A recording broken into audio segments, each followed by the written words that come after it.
Ho ho ho ho ho ho ho ho ho ho ho ho ho ho ho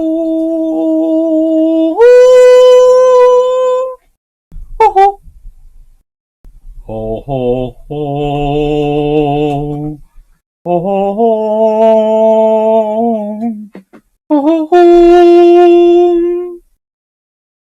Hello everyone.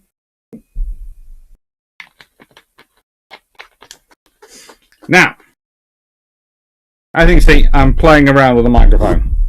And theoretically, in this position, it gets the best reception.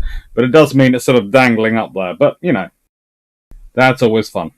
Hello everyone. Yes, still a bit of mess behind me, and I need to change something. It is now, if I'm not mistaken, Thursday. And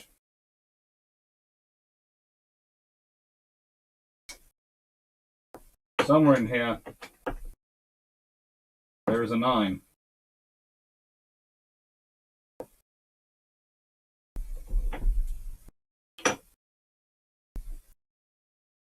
There we go. That's today. Hello, everyone. And let me make sure I've added the correct, because I've been having fun today.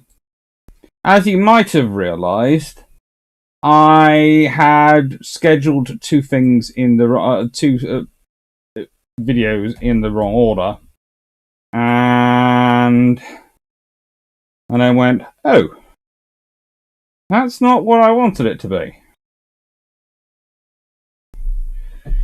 Bam bam. Da da da da da da da. Da da. Da da da da da da.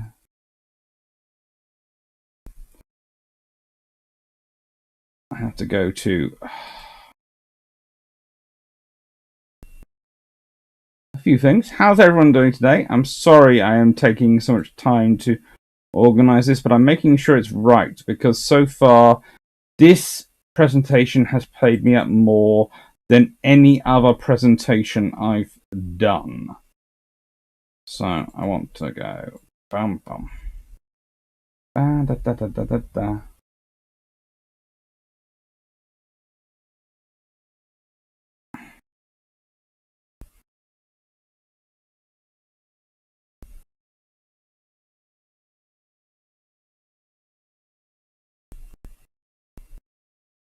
Hello. Right then, that should now be working in position. And it should be visible to everyone. So hopefully it is visible to everyone. If it isn't, then I've got trouble. Ay, caramba. Hello everyone. Let's see. Hello Peter Dawson. Hello Carl van Gasberg. Hello John Shea.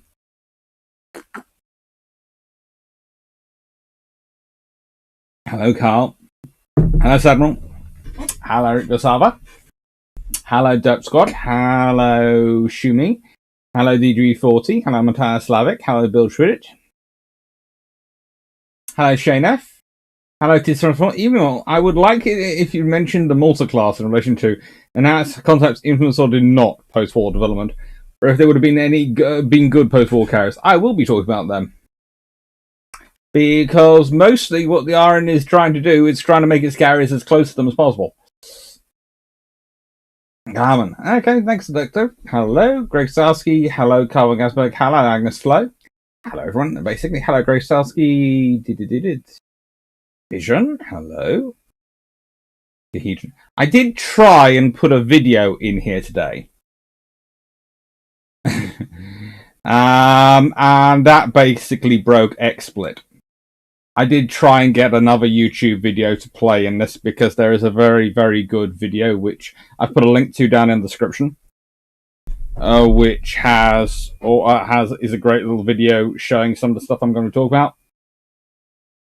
Hello Sandal. Hello Kahedron. Hello Erica Khan.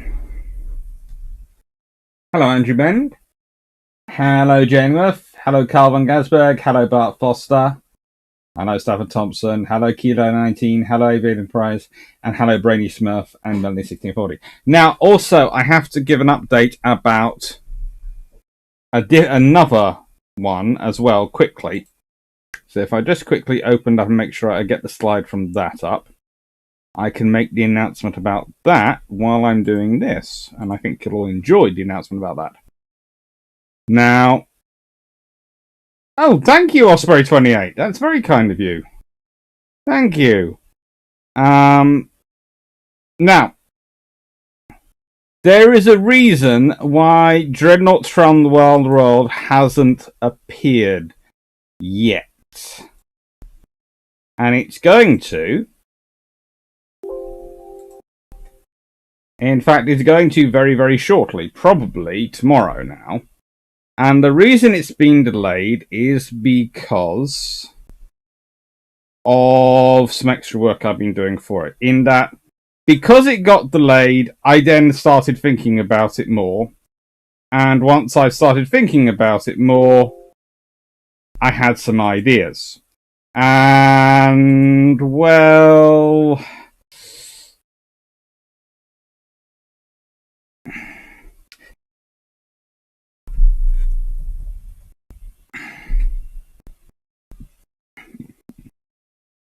the ideas are pretty cool.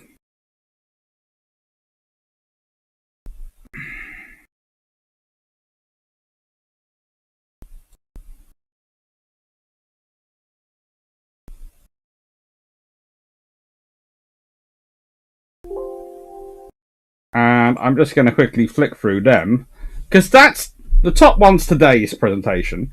But this is the Dreadnoughts from around the world. And basically, as you see, I'm going to be talking about the fleets of the world in 1905, what the new technology was coming in. Then I'm going to talk about some pre-Dreadnoughts. Then I'm going to talk about HMS Dreadnought, because this is 1905. And then I have what's going to be for every year from 1905 to 1914. And as you can see, it is a battleship list. It is the battleship chart. So you can see exactly why the Royal Navy is quite so confident when it comes to going, yeah, we can invest and play in a HMS Dreadnought because, well, have you seen how many we have? We even have this load of blue things, which don't even really count as pre-Dreadnoughts. And then you have, well, Russia over here.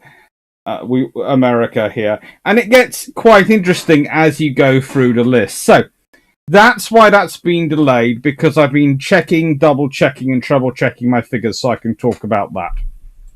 So I do apologize for that being delayed, but that's literally been because, well, to be fair, this one today has been rewritten entirely today. It happens.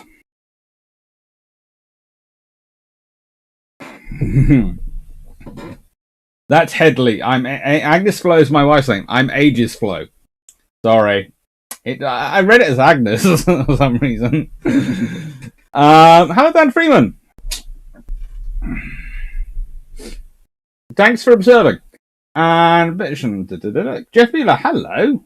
Abzaski, hello. Hello. And thank you again, Osprey. Now, I'm just going to quickly open this live on here because I received it today and I have no idea what it is. But I have a feeling it's a present from someone. And I have a feeling it's a present from someone who's hopefully watching. So, my theory was I'd quickly open it on the live. Because I thought that'd be nice. And it also gives people a few minutes to join in. For anyone running late or who got confused because of the other start times. And because there is only one person in the world who I know who sends me these. Thank you very much. You're very, very kind.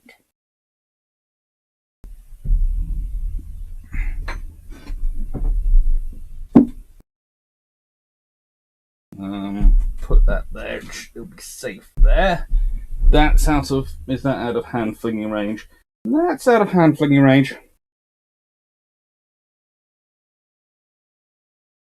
Nice and safe.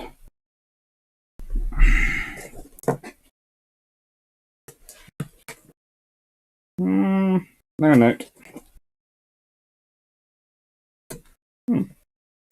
Thank you. So. It's a box from Amazon. It is a box from Amazon. Captain Peacock, are you free? Sam Malkowski, editing never stops. No, it doesn't. Neither does marking. William Cox, the Blackburn pales in odds in comparison to the blissfully alternative fairy.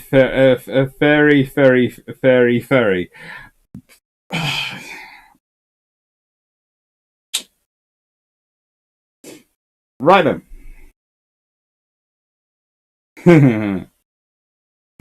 Anyone else playing Ultimate Admiral Dreadnought? Well, I'm just about to start playing it. I'm going to be setting up soon.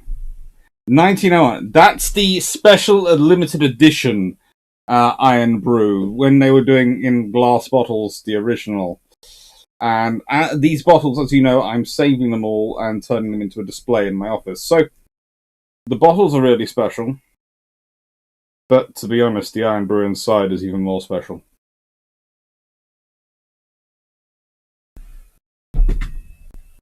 And they cost an absolute bomb, so thank you very, very much, whoever kind person who sent it to me.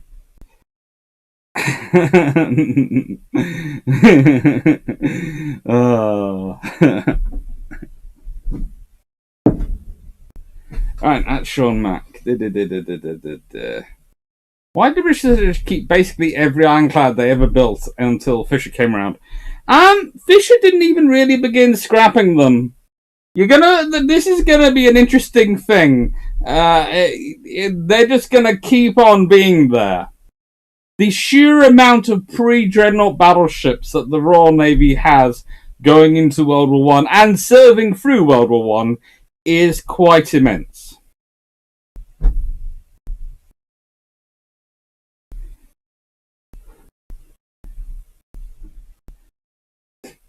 Hardman, have you seen my email? Probably not yet. They have been dealing with marking and weirdness of humanity. But today, it's British aircraft carrier development since 1945, and this is 1945 to 1955, the first part.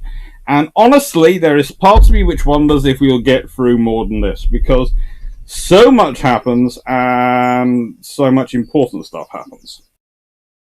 It really is quite an interesting period.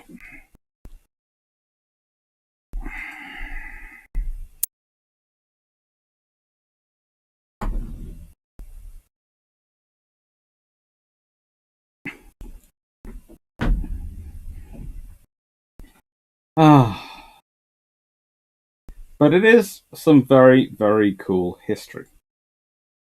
Now, the first thing you have to realize about this period is that whilst we now look at it and looking back go,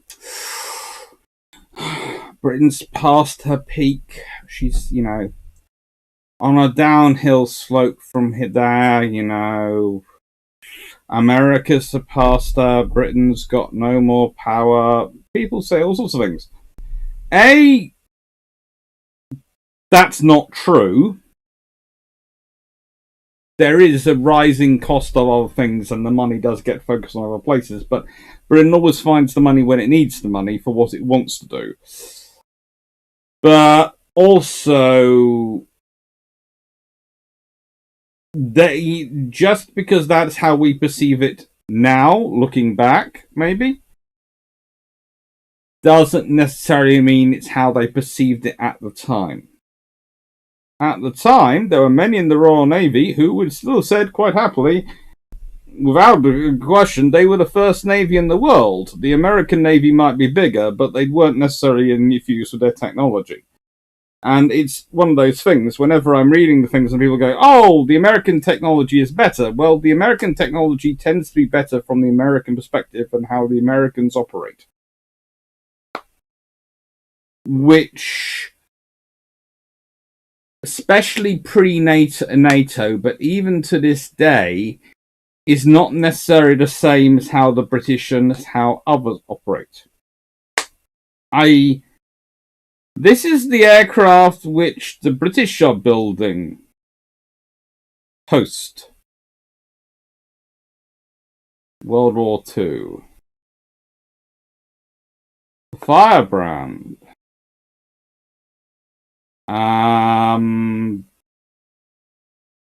it's definitely not something. For those who recognise some of the slides, I have to admit, when I rebuilt it this afternoon, I pilfered some of the slides merrily from a previous presentation I did. Because, frankly, they were far better for what I wanted to do than the slides I'd originally written for this one. So, the question you have to think is, in 1945, what is the world looking like from an aircraft carrier perspective? What is the Royal Navy thinking about? Well, for starters, in 1945, for most of it, they still have on the books one of these. Now, if I can get this picture to load up again, this picture doesn't always like to load up, so please be nice to me. Please be nice to me.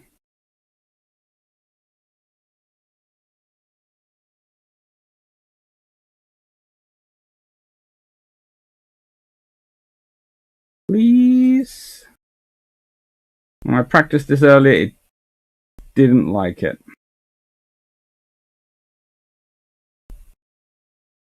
Yes! It worked. Loaded in the wrong place, but it worked.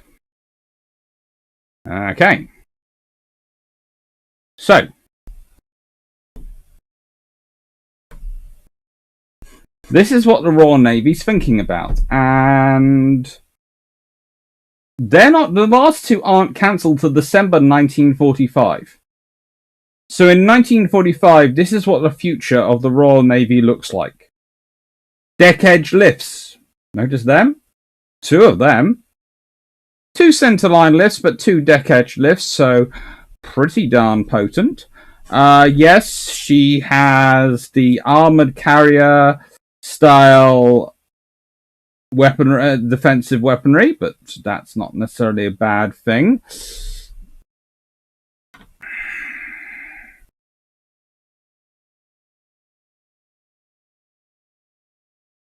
She was going to be, well, the four of them were going to be 47,000 tons in standard, or nearly 47,600 tons in standard, and near enough 58,000 tons 600 in deep load. So, in simple terms, they would be able to carry about 11,000 tons worth of supplies, materials to keep their groups going. How do I put this politely?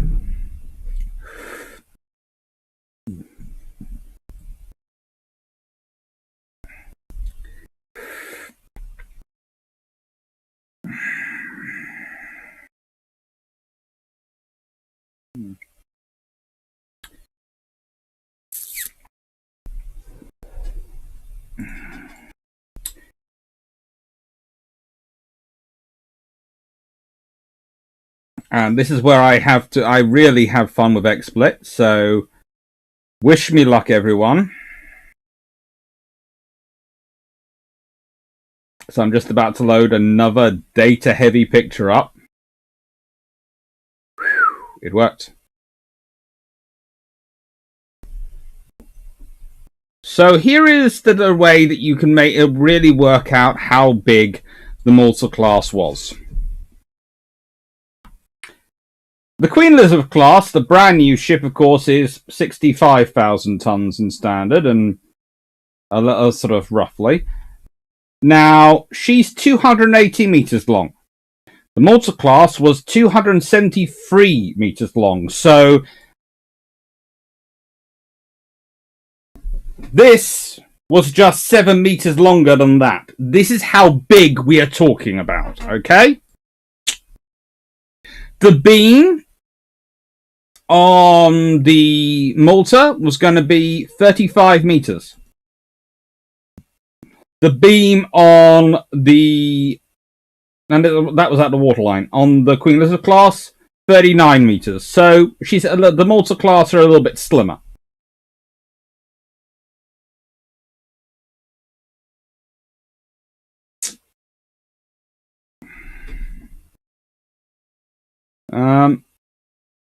To be honest, the Malta class had 4 shafts, 4 geared steam turbines, 8 Admiralty free drum boilers, and installed power of 200,000 shaft horsepower, or 150,000 kilowatts. Yet, the Queen Elizabeth's class is about, well, let's see, installed power of 48 plus 72 of 120 megawatts. About, well, not near as much horsepower. I think it's 96 plus 62. So, off the top of my head, 158,000 horsepower. Not quite the same, but pretty darn good. This is what the Royal Navy was thinking about in 1945. Then it gets cancelled. And it gets cancelled to save money. And it gets cancelled, and let's be honest,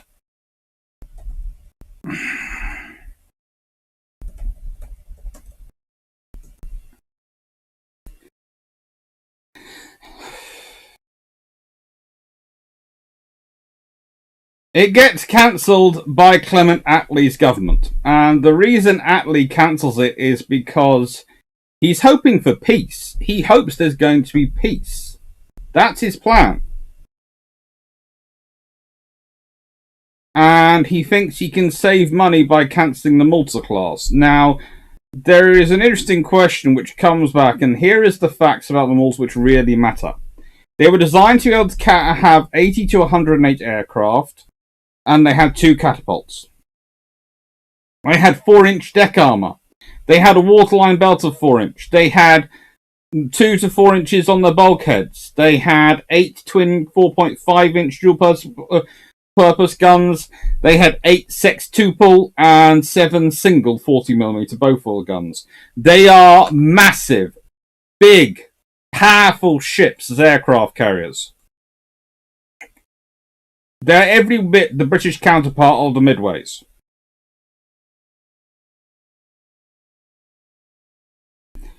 And that's what the RN is thinking about. That's what the RN is looking for. But that's not what the RN manages to get.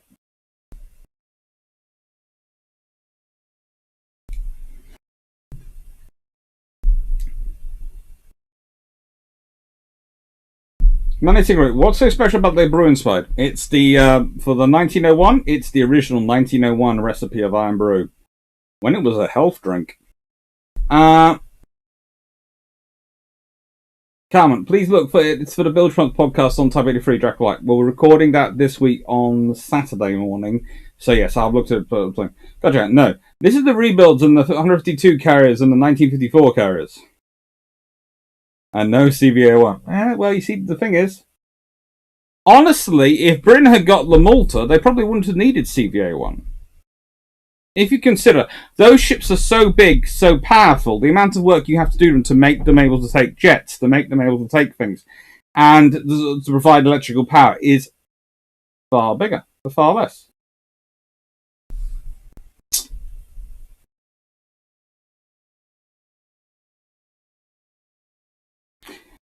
Sean Mack, was the firebrand as bad as the memes say? Yeah, it was. Good luck, Stafford. Erican, hello, faithful of the Blackburn. Erican, what kind of aircraft would she have carried? Probably firebrands, and we'll be getting into the air group, but probably the same air group as they ended up with.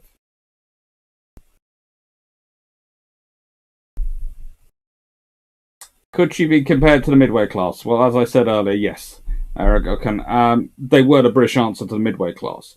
Basically, if you consider the Midways are working from the Essex towards an armoured carrier, and this is an armoured carrier fused, you can say, with the legacy of Ark Royal, but also to some extent working towards the Essexes.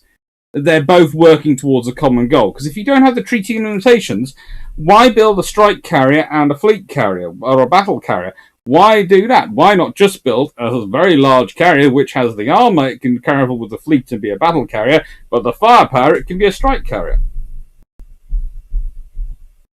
Jagger, Design C was better than Design X1. Fight me. I'm not going to fight you. I go off the main one. I go off the one which was around for longest in designs. Abzaski, would that ship be viable for jet fighters and conversion angle flight deck? Yes.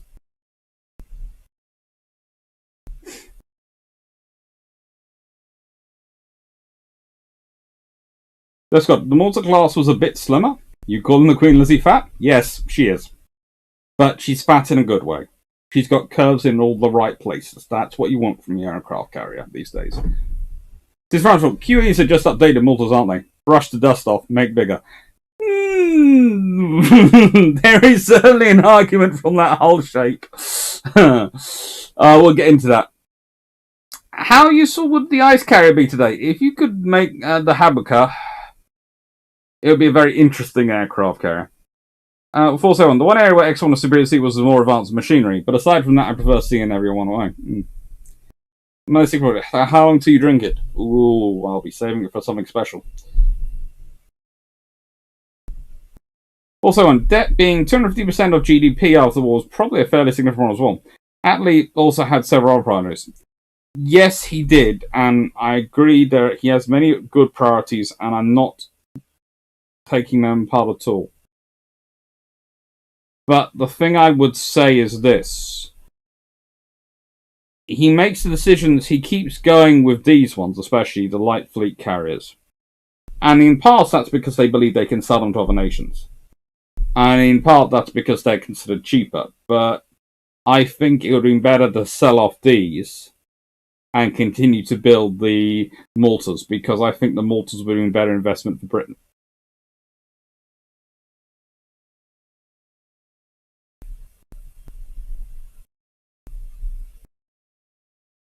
Can I ID the aircraft on the HMS Malta side? Let me just edit back and bring it back.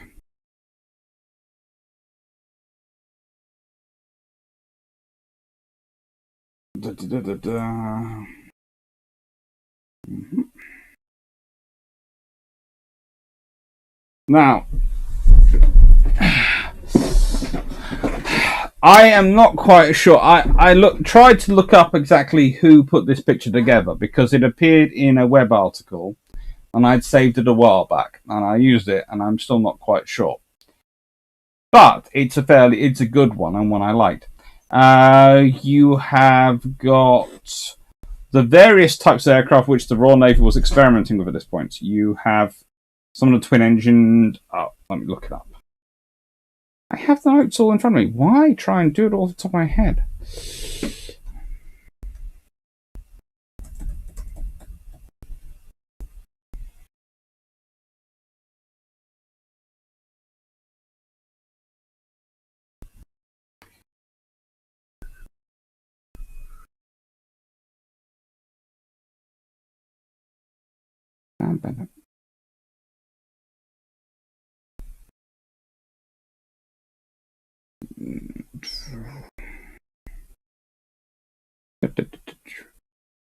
You have some Sea Furies there. I think you have some Sea Mosquitoes, supposedly. I think that's what the twin-engine ones are supposed to be.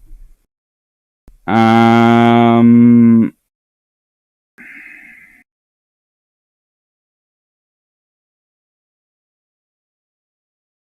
I'm trying to remember what the little helicopter is.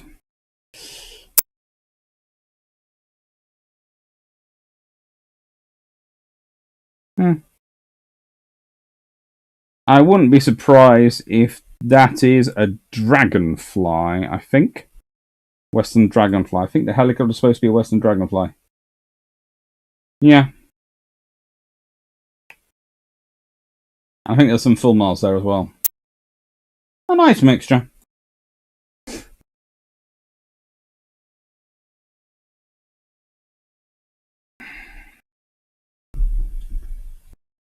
John South, Midway's lasted the 1990s. If looked after, Malta's could have lasted till the 80s, early to mid-90s. That is the case. And if we think about that, well, if we consider HMS Hermes for starters,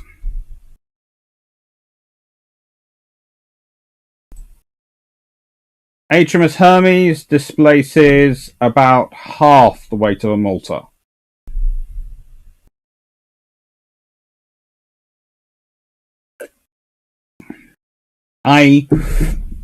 With the capability of Maltas in service, the odds are we could have kept jet aircraft going till the 1990s.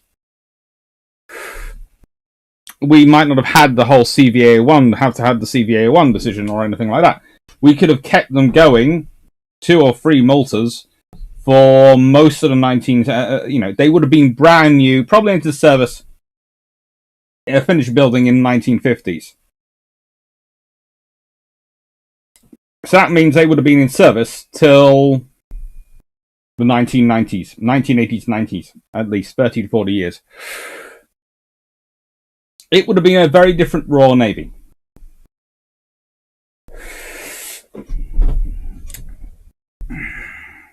Also, not very popular building new carriers when you already have 24 light fleets under construction.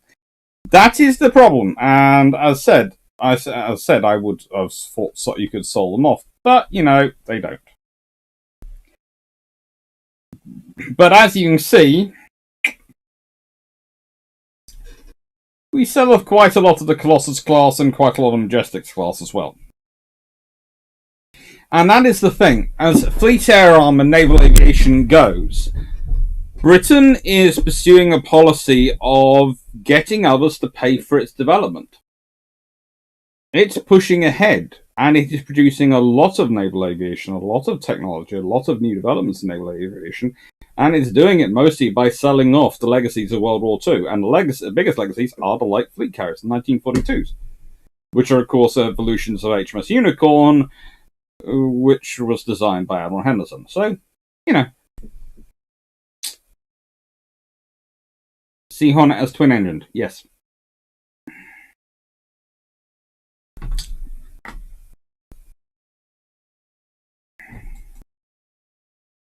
Well, Sea Mosquito, Sea Hornet, yeah.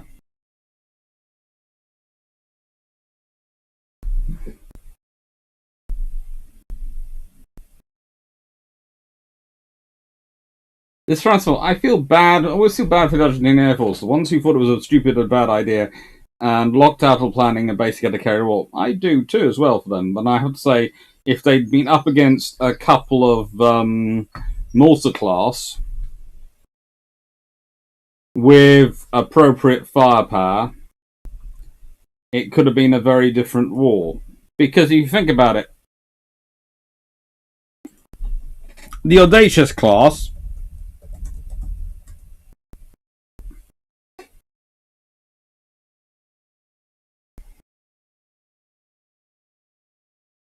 and we'll be getting to these in a bit later, well, they come in at 36,800 tons as built. So they're about 10,000 tons lighter. But let's be honest, by the 1970 refits, they're about 38 aircraft. But they have a lot smaller hangar than a Malta. So you're probably talking about an air group of about 48 to 50 in 1982, which, let's be honest, is probably going to be 12 Sea Kings, whatever the Royal Navy is using for, probably by that time, let's be honest, it's going to be Hawkeyes. Probably then going with the American with the Hawkeye program. And an even split of Phantoms and Buccaneers. Would you want to fight a couple of those coming down there? No.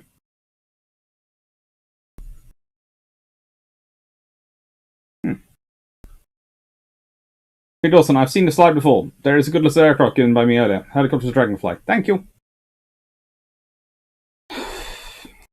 Javila, Maltas would have probably been Phantoms, Buccaneers, and Gannets. Oh, yes.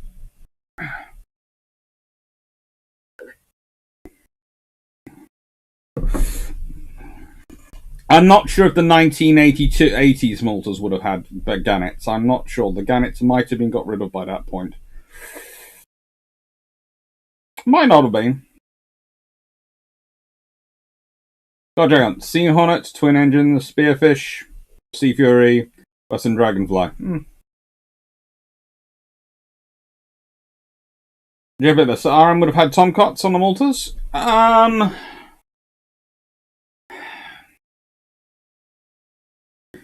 Because the RM would probably been looking at replacing the Buccaneer and the Phantom at the same time, they might have dangled onto them until you got to the Super Hornet and then replaced both with the Super Hornets.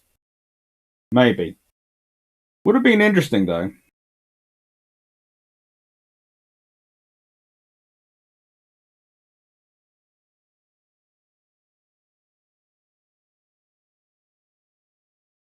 The 471. The problem is that in the 1960s, yes, but we're not talking about the 1960s yet. We've got a whole couple of a decade to go through before we get to the 1960s.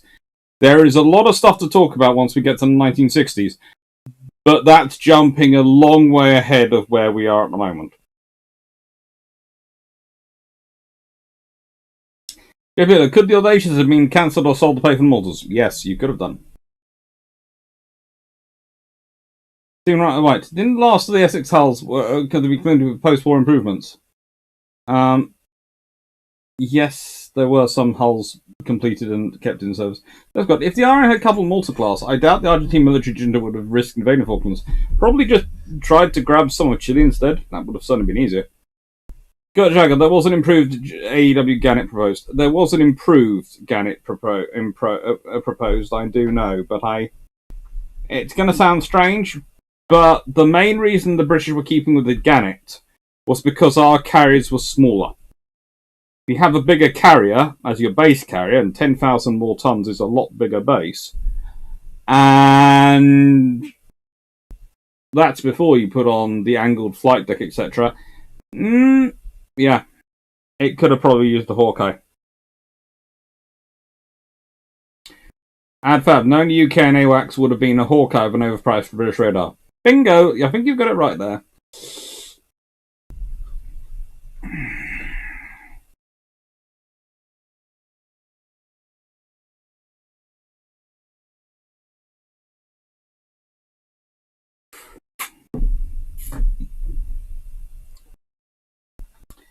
Awesome. Gannets were re-engined Spearfish. To an extent. There is often that's a little bit more of a simplification than anything else. Harry is probably ground-based, not sea-based, more than likely.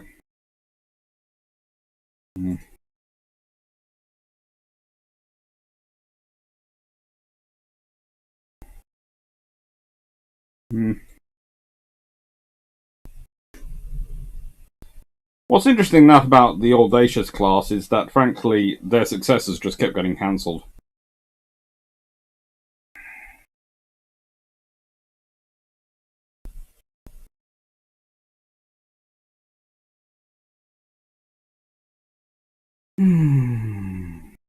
But they're good. They're all good ships, and of course, at a certain point, we'll be talking about CVA-01. Now, let's go back to this when it begins. Right, so, the point I'm just about to make with this slide is that the Royal Navy still has brand new carriers entering service. So, example, Glory, Ocean, Pioneer, Theseus, Triumph, Perseus are all coming into service as the war ends. So the Royal Navy has brand new carriers coming online. Yes, they don't get the Maltas. Yes, they don't get, but they're still getting new carriers. The trouble is they're the light fleets. And so the Royal Navy needs to start thinking, how can we get the capability we wanted out of the Maltas out of the light fleets? Now, the capabilities of the Maltas that they really wanted was their strike range and the amount of sorties they could generate. Here are your problems. A, strike range is a function of how heavy an aircraft you can launch. The heavier the aircraft is, the more fuel it can carry. The more fuel it can carry, and weaponry it can carry, the longer its range. So if your aircraft is heavily limited in terms of its weight and launching, it's going to have a shorter range and be less potent. So you develop a steam catapult. British invention. Hang on though, I have aircraft which have jet engines. They are landing faster. Well, and how am I going to get them to take off and land? Because if they land straight on, they bash into things. And you must remember, this is the point, even during World War II, 20% of all naval air pilots and naval air servicemen who are lost in World War II are lost, and this was a statistic I came over reading the work of one of the people I'll be talking about in a second, are lost by accidents in landing and taking off. Anything which makes landing and taking off from a carrier safer is going to be good. An angled flight deck makes it safer. It also allows you to conduct takeoff and landing operations, launch and landing operations, at the same time, without them interrupting each other. Which is brilliant. And without the need for you to stick up a massive crash barrier across the deck, unless you have a major issue. And finally, well, if you have people trying to land at an angle on your carrier, well, the traditional thing that they lined up using, the island, suddenly becomes actually a bit of a hindrance. You need something else to guide it in. So, as you can see, I have a nice thing taken from Aeroplane, September 2004, which apparently was explaining the system that was used on HMAS Melbourne and the American version of it, but it's based on the British development, which of course was the mirror landing aid system.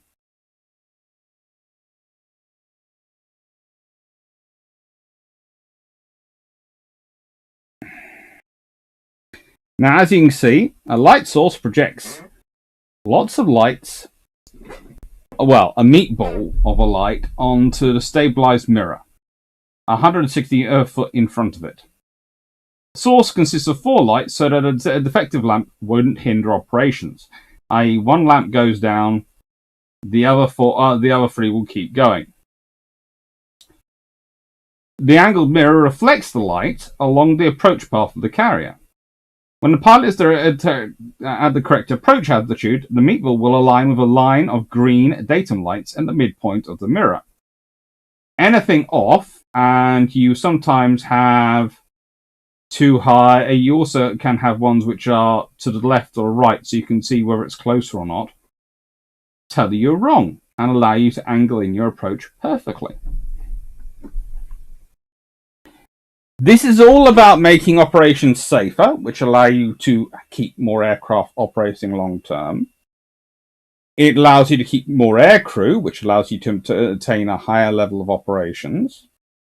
And it also speeds up existing operations. So it makes the operations not only safer, but quicker. It's brilliant.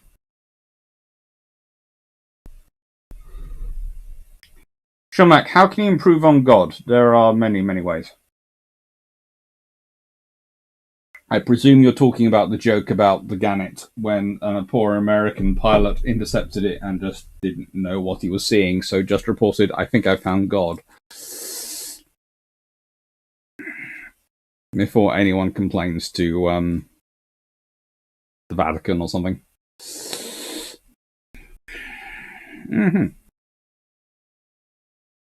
I found there was a plan for Naval Jaguar, but Buccaneer was probably better. Samuel, Hawkeye with a terrible nose-tail radar of the Nimrod AEW. Potentially. Turning 343. Hello. Got Dragon, not much. A lot off topic. Thank you. Darius Rozovsky. Britain really needed Maltas after World War II. I think it's a very different world if Britain gets the Maltas rather than the Audacious classes. And honestly, I think the case could have been made, because I think it could have been a case of, right, we need to invest in Britain, and we need to be able to seem to be the biggest and best version of ourselves. We might not be the world's superpowers, i.e. the nuclear power like America with its nuclear bombs, although we were involved in the development of that, and they were supposed to be sharing more of the stuff with us, but they're now not. Rather rude of them. But we do need to be seen to be as big and as capable as we can be to ensure we have the strongest negotiating hand we can. And as lovely as the light fleet carriers are, and as lovely as the Audacious class are, frankly, the Maltas would have been best. The best thing would have been to complete the 2 Audaciouses and the 4 Maltas, and go, that's our carrier group for the next few years.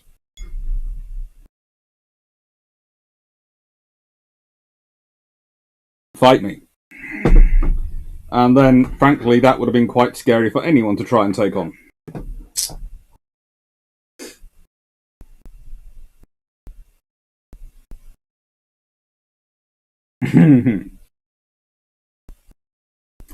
Sadly, no F-14s. When McDonnell Douglas F-18 Hornet became operational in the 1980s, the Navy quickly deployed them to the Midway and Coral Seas to replace their old F-4s.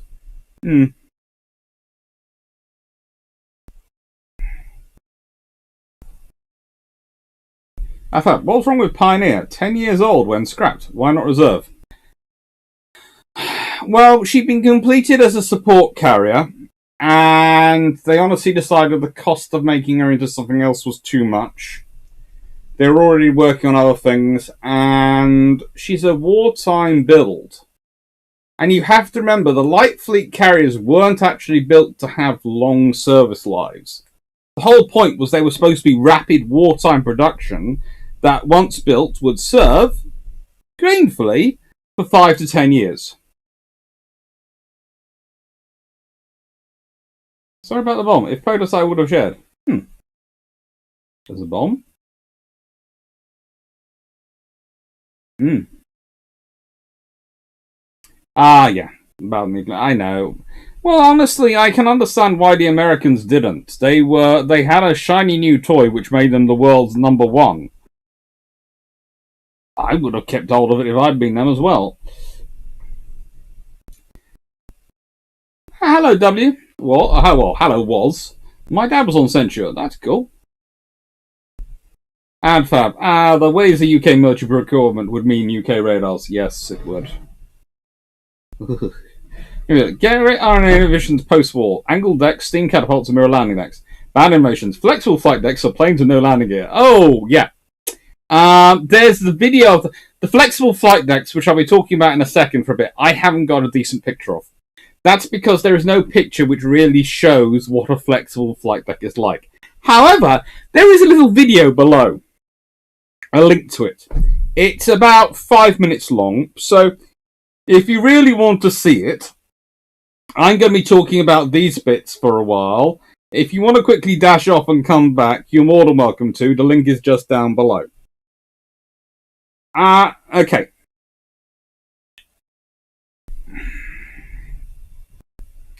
Tony for free. Do you have a picture of the hobby sponsor on the US Anthem? Not in this one because I'm doing the Royal Navy, but I do know where there is one of those pictures, so I will try and hunt it down for you. Also, UK radars place much more emphasis on ECM resistance, so they wouldn't really be any worse than an American radar.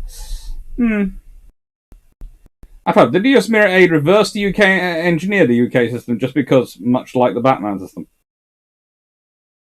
Pretty much. 2343. So I've understood the USN was too preoccupied with nuclear strike capability to develop these concepts on their own. And honestly, the US Navy was too busy going around the world going, we're the biggest, we must be the best.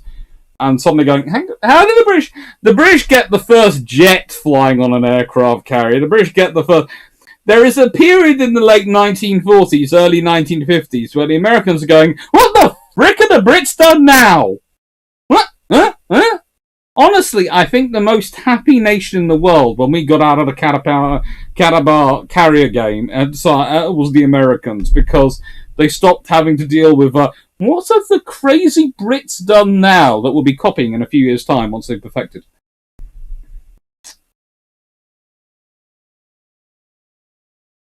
Basically, Britain went down the route of, we can't have the most, so what we've got to have has got to be pound for pound the best.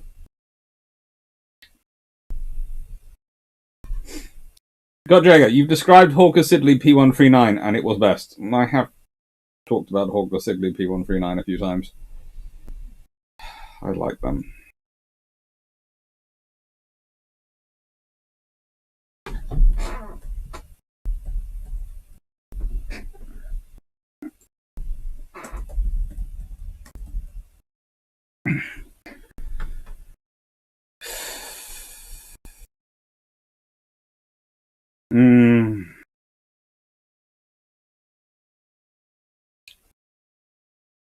It was a beautiful looking little aircraft.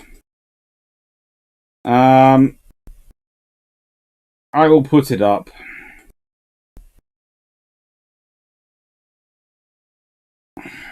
When we get to the CVA, well, I'll put it up now, actually.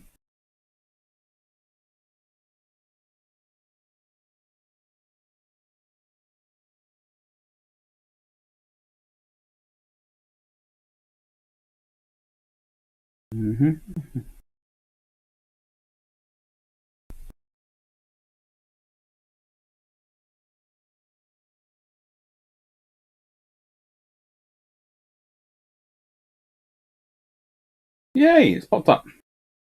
This, for anyone who doesn't know it, is the Hawker Siddeley P139, which was the British planned AEW aircraft, which, as I said, I think we probably ended up with the Hawkeye. And, yeah. Is it me, or does that not look like a jet which has swallowed another jet? I mean, literally, I think the same designer who designed the Blackburn came back and went, you want a really big radar? I have just the plan for you. Really massive aircraft. In fact, honestly, if the biggest advantage of the Maltas would have been they might well have adopted this aircraft, because they might have decided to go for a British, especially if you're not building an aircraft carrier, so you're building aircraft. The British aircraft industry might have thought, that's cool. Although what the Americans would have thought if they'd seen this thing flying, I do not know. Probably not God. Probably don't need to me. You'd have probably seen sort of, I don't know, American fighters going, get away from me, it's going to eat me! The whole time, and if they came across it.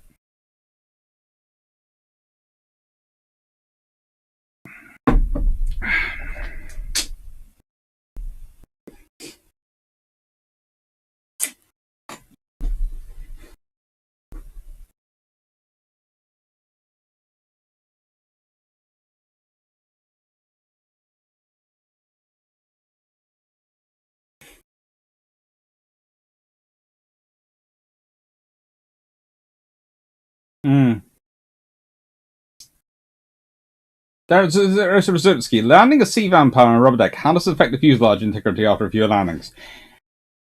We'll get on to that in a second.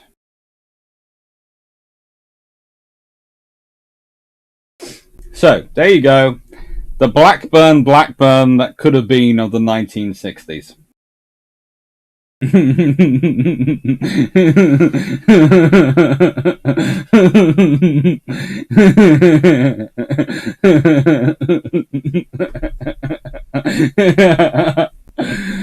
just reading some of the response. Don't fat shame the fat plane. Oh. Oh, I so want one of these to be actually made. If I would love that. I'm so tempted as I've got some friends at King's University to where I work with a 3D printer to actually 3D print something like a model of this aircraft, because I would just like to see what it would do in the wind tunnel. I really want to put it in the wind tunnel. Oh. Anyway, so if we're going to be talking about naval aviation in this period, we have to talk about three names. We want Rear Admiral, although he wasn't then, Hilary Charles Nicholas Nick Goddard, who came up the angled flight deck. That was pictured in 2008. I can't find a picture of Commander Colin Campbell Mitchell, but I did find this drawing, thanks to Wikipedia, and it's a steam catapult. He was the guy who came up with the steam catapult. And the guy who doesn't really come up with much, but offers a hell of a lot of pointers, excuse the French, and has to test them all out by flying them, Captain Eric Melrose Winkle Brown. You can always tell who the test pilot is. They're the one with lots and lots and lots of various awards after them, because, frankly, everyone's still amazed they're alive.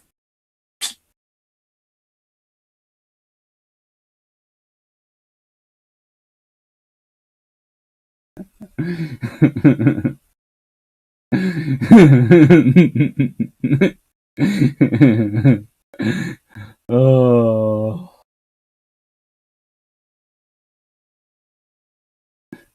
Shoot me, I have cat over, give me a minute. Looks like a Naval Canberra different. Looks like a sea number day born early warning. The one that got cancelled. Potentially. Right then. So, let's talk about these three quickly, because frankly it's worthwhile talking about them.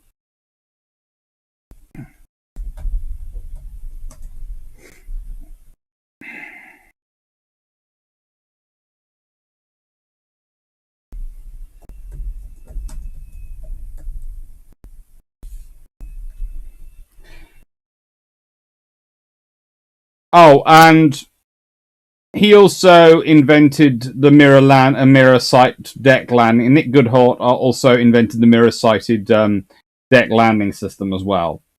So, fairly useful gentleman.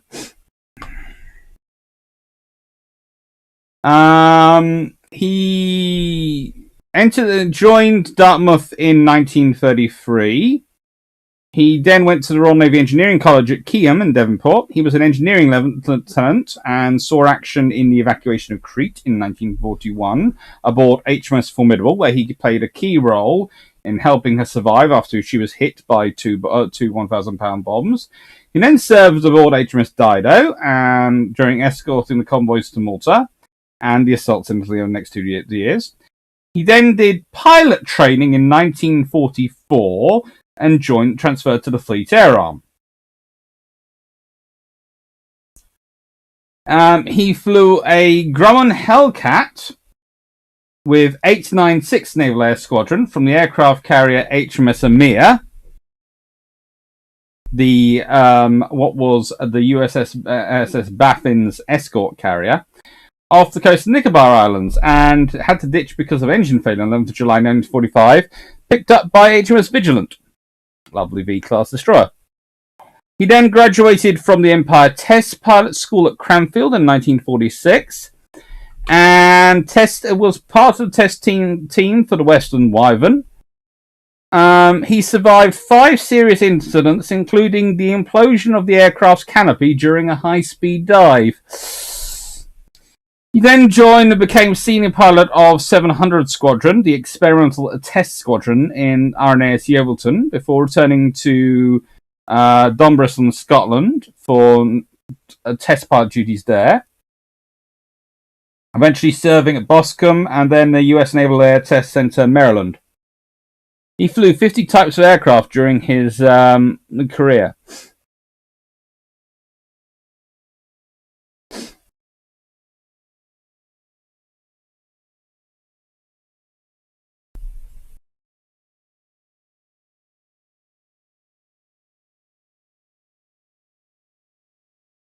Now, here is the thing. Now, when he came up with his landing system in 1951, was introduced into the Royal Navy in 1954 and US Navy in 1955. Apart from increasing safety aboard the aircraft carriers, it also saved weight and space by Mark roll needing only 4 wires and 1 emergency barrier, rather than the multiple that had been carried.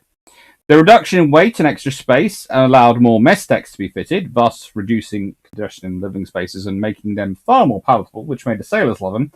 But here's the big point. For the US carriers, the landing accident rate fell by 80%, from 35% per 10,000 landings in 1954 to 7 per 10,000 landings in 1957. For this, he was awarded the Legion of Merit.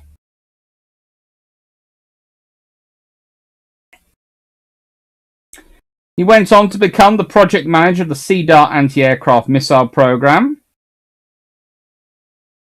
and eventually director of aircraft maintenance and repair in the Admiralty until 1968. And then eventually director of defense operation requirements, and finally military deputy to the head of defense sales. And if you wanted to know even more, he also has a world champion and record breaker in gliding, and did a lot of work developing human-powered flight. Pretty much, Nicholas Goddard is who most aero engineers want to be when they grow up.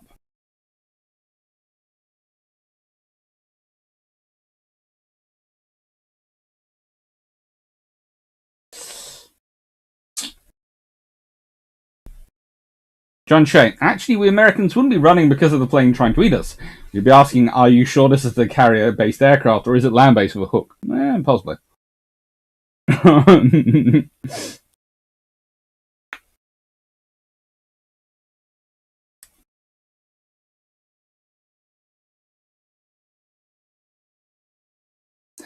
Right then, and then we have Colin Campbell Mitchell.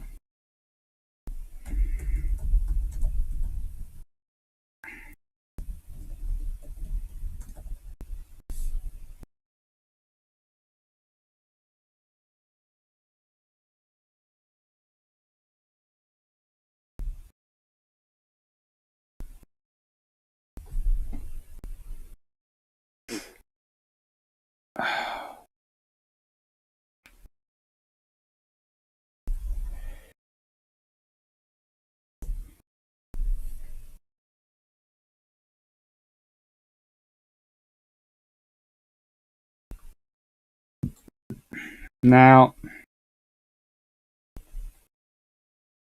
he's a mechanical engineer, and as well as being developer of the steam catapult and aircraft, and a lot of aircraft various arresting gear used on carriers. He was the first non-American to win the Newcomen Gold Medal. In 1958, President Dwight Eisenhower awarded him the Medal of Freedom of the United States for his service to aircraft engineering and aero and carrier engineering.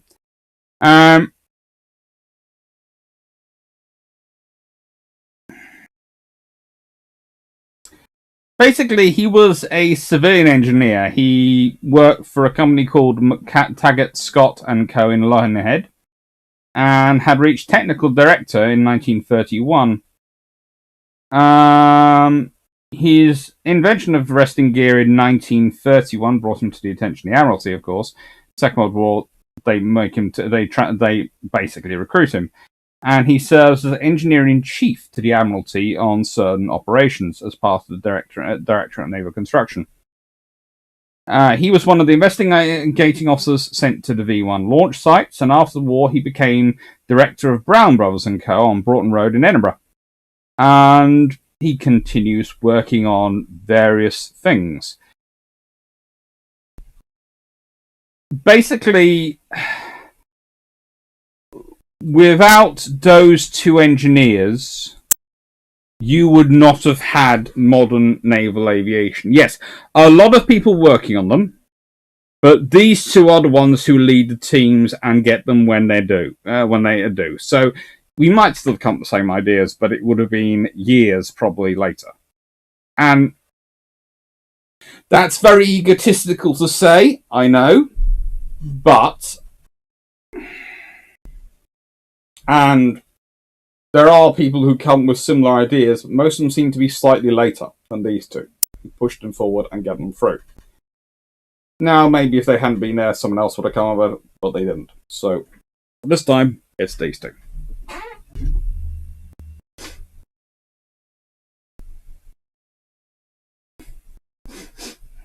Now,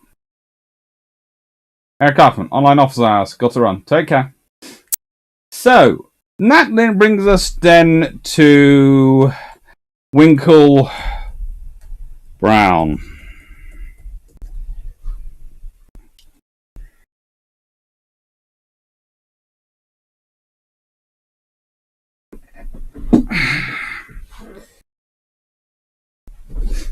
Brown holds the world records for the most aircraft carrier deck takeoffs and landings performed. 2,407 takeoffs, 2,271 landings.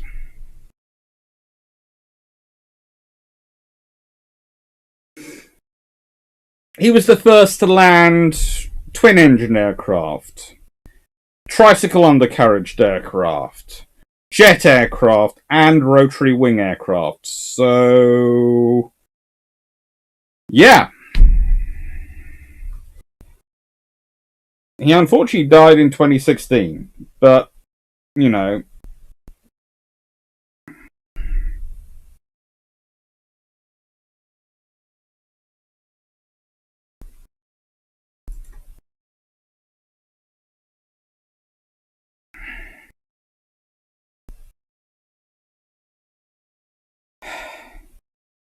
He's just scary. Winkle Brown is the sort of person you read about and you think, that can't be true.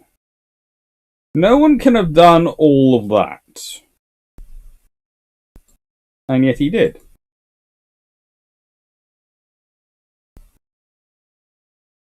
There you go. This is him landing aboard HMS Ocean in his Sea Vampire.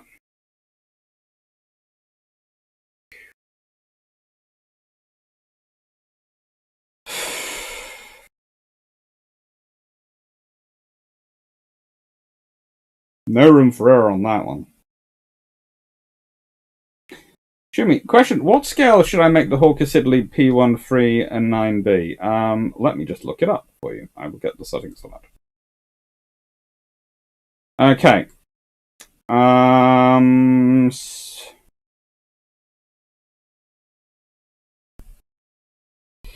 It was supposed to be 14 meters long with a wingspan of 15 meters. A gross weight of 45,000 or 20,400, 20 tons, 20.4 tons. And it had two turbofan engines with a maximum speed of 460 miles per hour.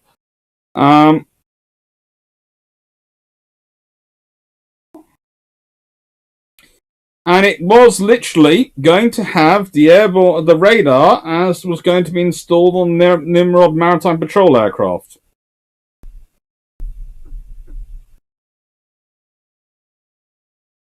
It just, yeah.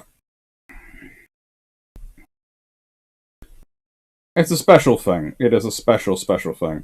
And there is actually, and I will get this off the Wikipedia for you all and show you. Because it just came up when I did a Google search for it.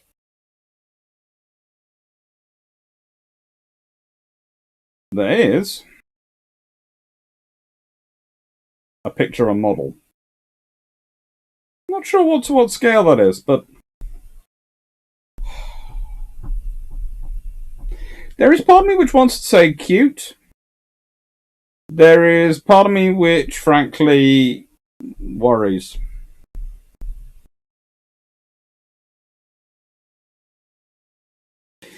Does look like a flying boat. Or if it's going to swallow other aircraft. You could imagine that nose going, and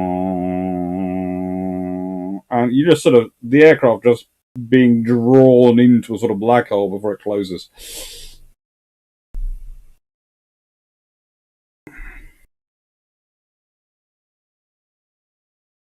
Now, here are the air groups in 1945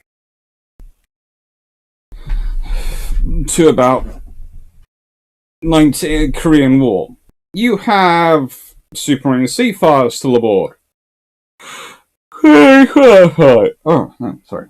Fairy Fireflies going along because they're fairly decent. AD4 Sky Raiders being used for airborne early warning because you want airborne early warning.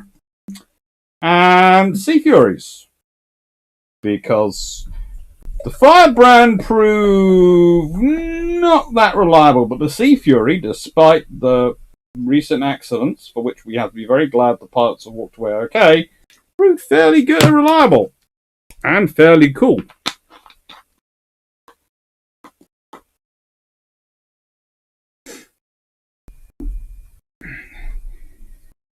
There is a reason Eric Brown wasn't promoted to Rear Admiral. We'll just go back to this one if I'm going to quickly talk about that. He was going to be sent to the United States as naval attaché. Then they decided to get out of cancel CVA-01, so they decided sending a fleet air arm officer to the America would give the wrong impression. And basically, he is so incensed by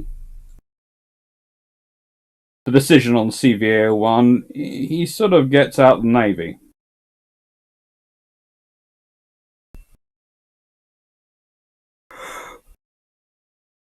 Well.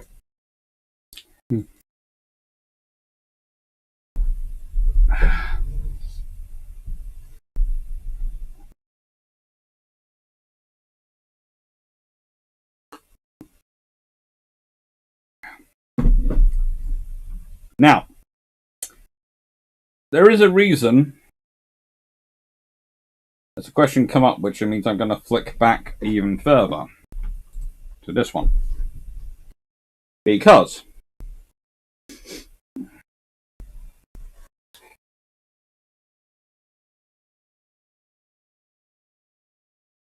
there's a response from Turning 3434 to a question around. Never had stood in a steam age. Why the steam catapult same so late? And as Adva was put from what Turning 343's put, from what I understood, it was difficult to make a proper seal on the steam pipes. Basically, a plug blasting to a slotted pipe. You need two things. One, you need to be able to concentrate high-pressured steam, and you need to be able to store it to an extent in a capacitor sort of form that keeps the energy. But you also need, and this is more important, you need to have those pipes running through the ship.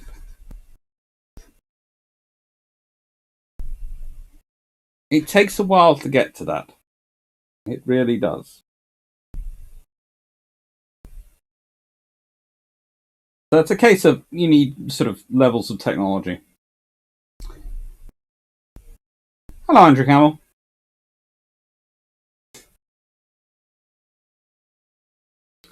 Also, early seaplanes would probably be damaged by steam cats. Well, that's the thing. Early aircraft didn't need it. Let's be honest. Biplanes didn't need steam catapults. It's as aircraft get heavier, that's when you start to need steam catapults. Because there's only so long you can make your aircraft go. That's good. He also, Campbell, Winkle Brown also holds the world record for the number of distinct aircraft types flown. Correct? And several other records as well.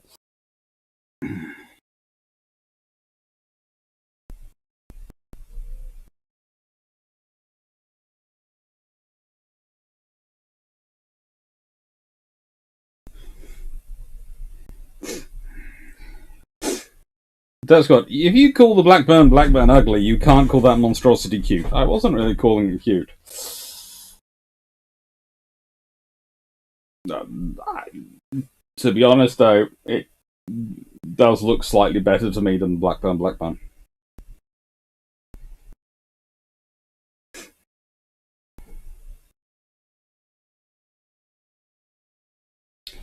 I should point out that the P139 design designation covered a very wide variety of designs, some of which would not carry a cable, and some of which had different configurations. Yes, I'm talking mostly about the B variant, which is the best of the ones as far as I'm concerned, and the most likely to get there.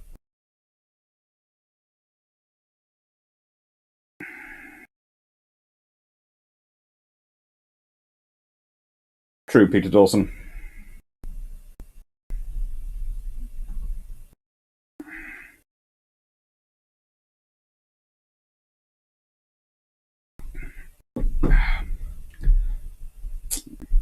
This front sort.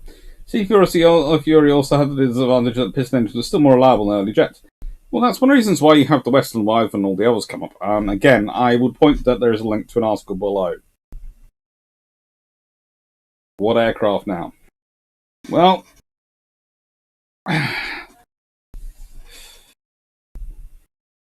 these were the air groups in the early part. Tactics by 1955 had sort of moved on. Remember now the core of the Royal Navy in terms of new aircraft carriers are... Well, they're now the core, the light fleet carriers. There are many of the World War II fleet carriers, other than Victorious, are not hanging around long because Victorious took so long to upgrade, and the others would have taken even more time. Inca, even Blackburn would look better with twin turbofans, perhaps. But as Caspar John wrote, in 1950 they'd gone to war with outdated piston engine aircraft, expected to battle with new menace of communist jet engine aircraft.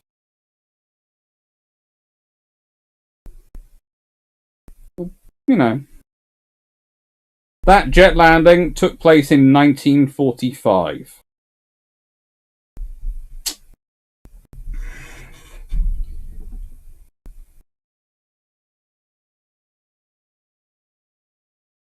The Royal Navy by 1955 is starting to think about what it's got. It's no longer pining over Maltas, although, frankly, considering the government which then cancels CVO1, for some reason the Royal Navy tends to get very worried whenever there's a Labour government in power. The Conservatives are just as bad at cancelling stuff for the Navy, but for some reason, with aircraft carriers especially, the Labour Party has a particular fondness for cancelling them.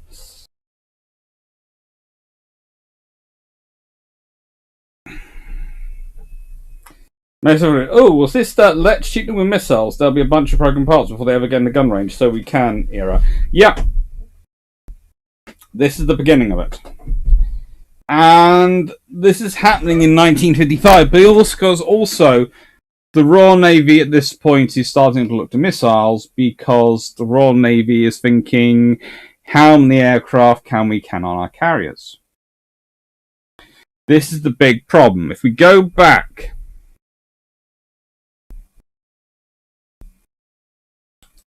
to what I was talking about earlier, with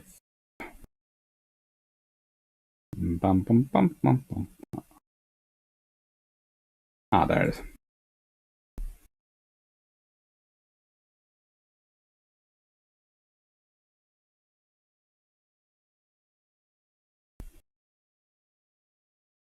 The Malta class. And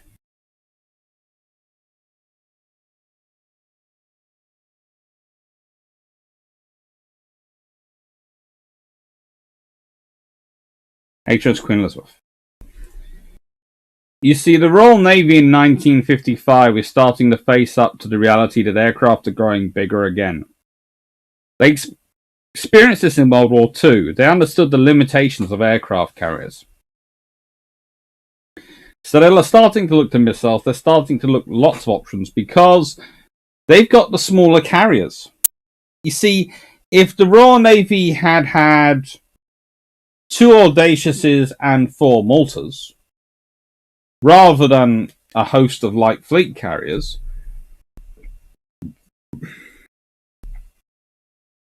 and I'm going to disappear a bit for a second, just so I can, talk about all these as options. If the Royal Navy had had the capability that it didn't have to rely on the light fleet carriers for the bulk of its air power and the bulk of its hulls, it would have been able to invest and focus far more on aircraft development. As it was, what it was dealing with, what it was looking at, was the reality that its air groups were going to get smaller. That as aircraft grew bigger, its air groups were going to get smaller. Its ships were going to be less capable. And that's a problem. That is a problem for a Navy to face. So they have to work out how and what they're going to do. And what they start to think about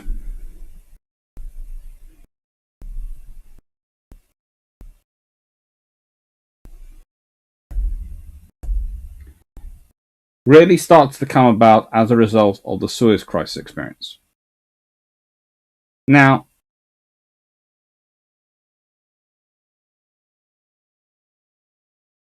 this is what the Royal Navy starts to look like.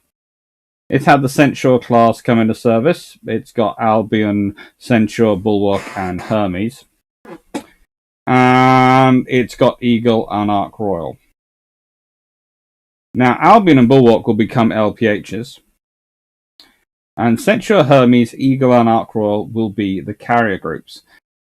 Now, again, let's think about this from the perspective of the Royal Navy as it was. If it had been, they'd had the 4 Maltas instead of these 4 in service, and these 2, well, they would have probably become the LPHs, let's be honest.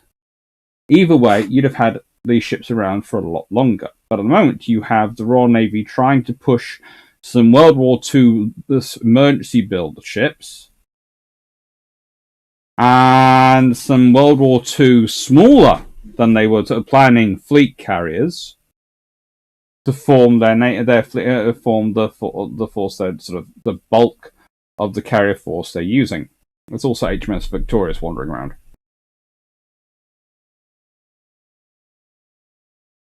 In calm. Ironically, it is the Labour government that orders carriers Queen Elizabeth and Prince Wales.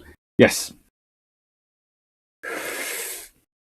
And then the Conservative government which mucks around. But you can point out again to the Labour government ordering it, they did order 2, and thanks to their own decisions, the thing end up paying for about 3.5 carriers.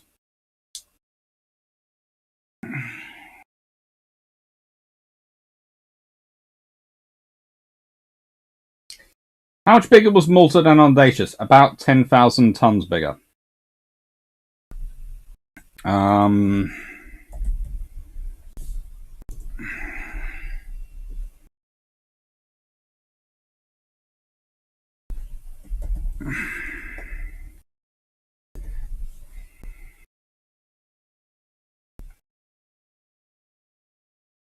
As built, the standard displacement of an Audacious class was 36,800 tons. This was as built, not as planned. As planned, the standard displacement of a Malta class was 47,640 tons. So they're about 11,000 tons bigger.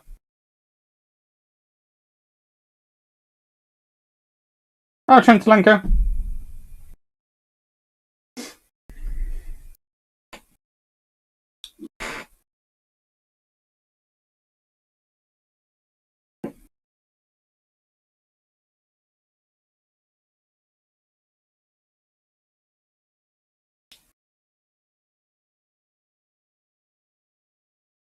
Impressive how long Victoria's lasted till 1968. Yes.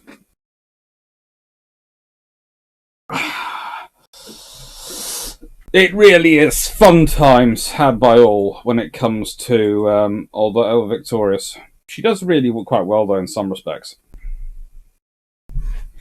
And the thing is, Royal Naval Aviation, the Royal Navy's development, is constantly stuck between these two things.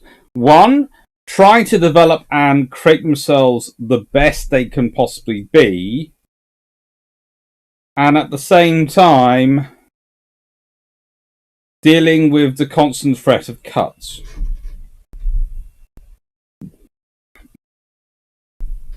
But here's the thing. In 1956, the Royal Navy sends 5 aircraft carriers to the Suez Crisis. 5. How many navies in the world could have deployed 5 aircraft carriers at this point? Pretty much only the US Navy or the Royal Navy.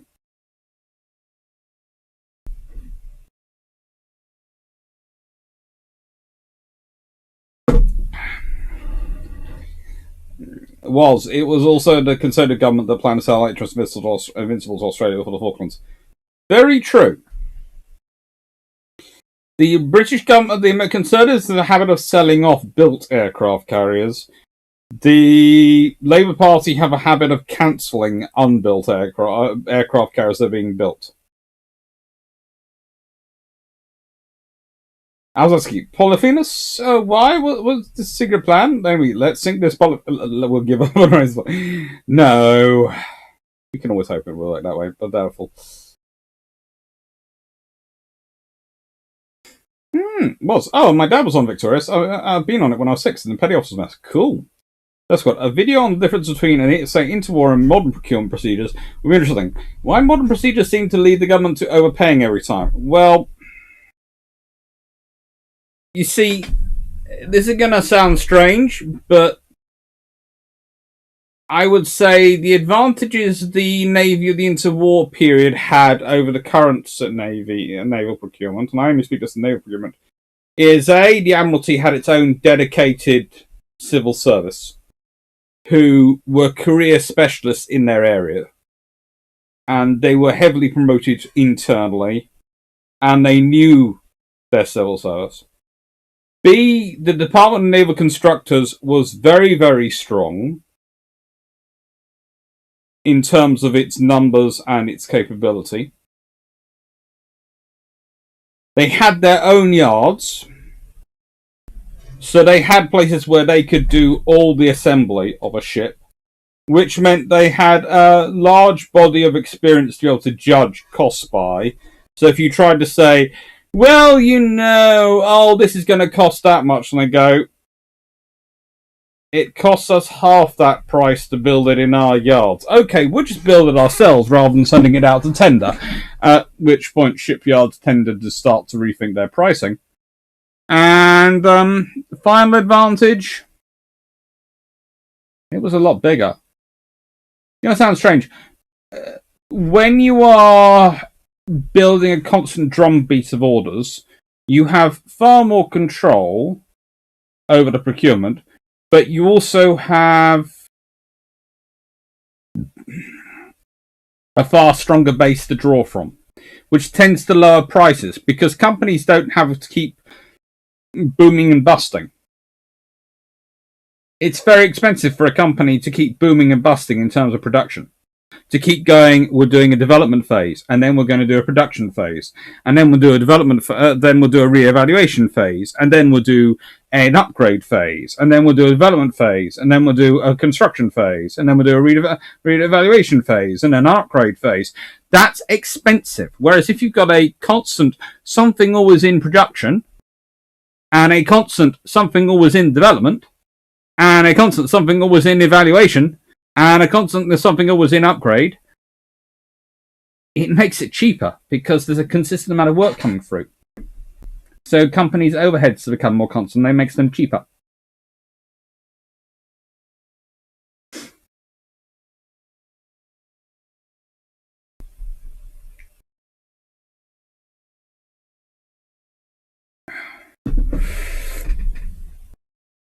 Hello, Yickers.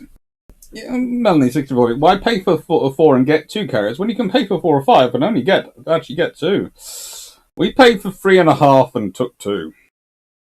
A third carrier would be quite darn useful. The air group by this point was different again. You have the Western Wyvern, which I know some of you really love. You had the Hawker Seahawk. Oh, good lord. Seahawk. And then you have the Havilland Sea Venom, and still got the Sky Raider AEW. It's a good group. I have to say, my favourite of these aircraft is always a difficult one to pick up. Mainly because I have a soft spot for the Sea Venom. I really do. And if you ever are in Duxford and you get to see it up close, you'll work out quickly why you have a soft spot for the Sea Venom.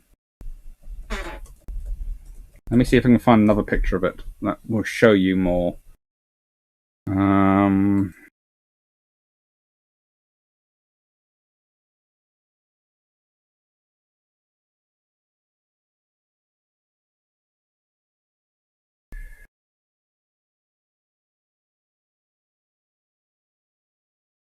Oh. There you go. This will show you. This is someone has hand painted this model. A guy called Tom Cleaver. So I'm going to say all props to Mr. Cleaver, because this is a very, very good model. But now you can hopefully see why I think the Sea Venom is quite so cute. Come on, look at that tail! Looks like it's got 3 tails. It looks like it's got the boom tails and a little puppy dog tail in between. It's got the pilot and navigator sitting next to each other so they can have a decent conversation. Its wings fold. And it just looks cute.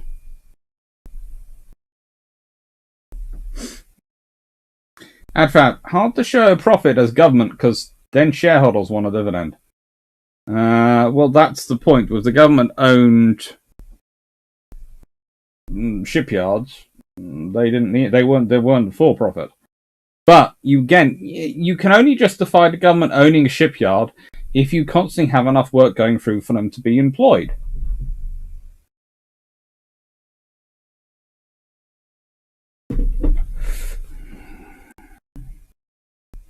This frame's the fault. Lack of career specialists in Whitehall. You actually need good, established, experienced bureaucrats. Contrary to what the Gress and Joe Public thinks. Yeah.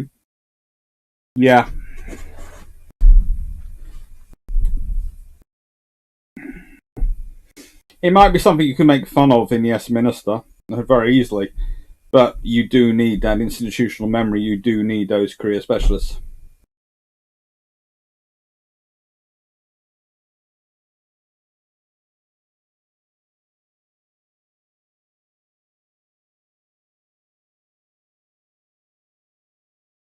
I know companies can't keep idle designers on salary indefinitely, waiting for Navy orders. Nope, they can't.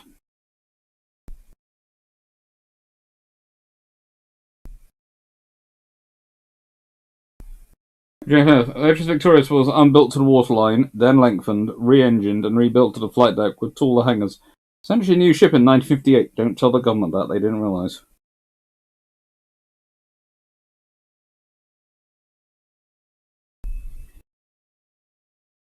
Dirt Squad. I heard the Collins class procurement process led to me about 10 times the price of equivalent off-the-shelf purchase. Well, that's because quite a lot of off-the-shelf purchases do not include the idea for how much is this going to cost to be built in Australia? How much does it cost for the technology transfer? How much does it cost for all the things that are going to be made in Australia to be technology transferred to those companies and those companies to get the infrastructure to build it? And how much does it cost to make the ship the boat fit to the specific requirements of Australia with its specific operating requirements of submarines? Because it's not going to be the same as another nation's, because they have the Pacific on one side, the Antarctic Ocean, on the other side, and the Indian Ocean on the third side. And South China Sea is also part of their areas of operations. There's a lot of very different contested spaces for the Australians, and they are keeping with diesel submarines. And there is, there are things you have to go work through for it.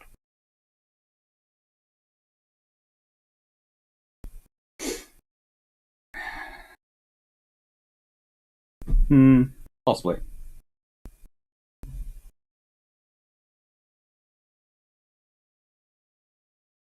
Love to see Hawk. If you were given paper and pencil, it's how you would draw a jet. It is pretty much.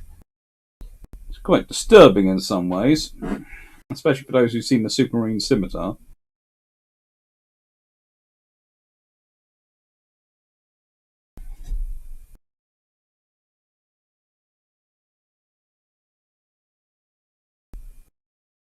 I found manning a third carrier. One would all a WLT manning a third carrier would always be in refit. Yeah.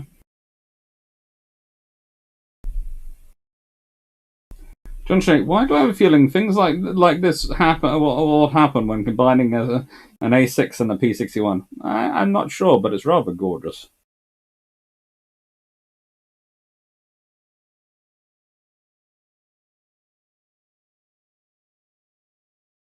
Peter Dawson, it's a Westland, not Westland. Also, pictures of the piston engine TF1, not turboprop S4. That uses source. Yes, I have pointed this out before, and before you said that, and I pointed it out before. I'd say it's there as an illustrator, and the reason it's there is because it's a better. I haven't got a decent picture of the S4. The piston engine TF1, I've got a decent picture of, which actually looks nice. Hello, Tim. Hello, Tim Sims. Let's see.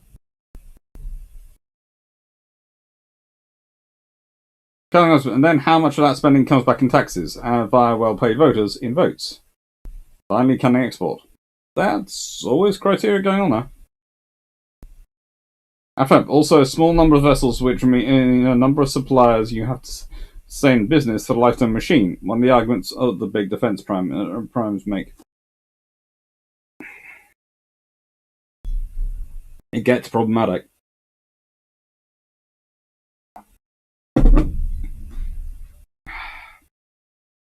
I don't know.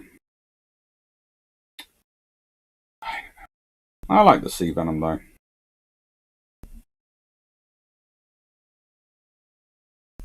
They're cute cute little aircraft. Right, tactics.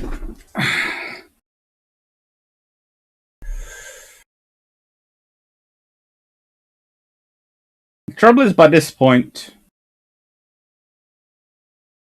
the world is starting to change. Was there ever a Sea Hunter?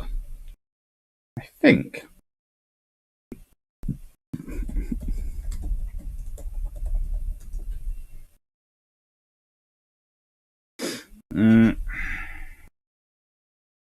I don't think.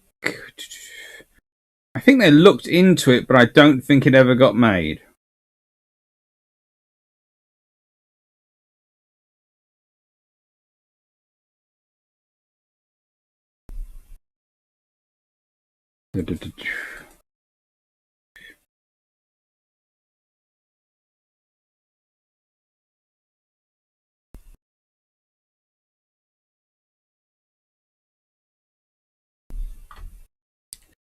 They used the the Hawker Hunter to test the Sea Harrier's Blue Fox radar, but I don't think they ever,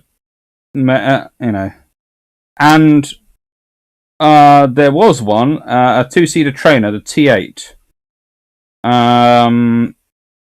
that was fitted with their Esther hook.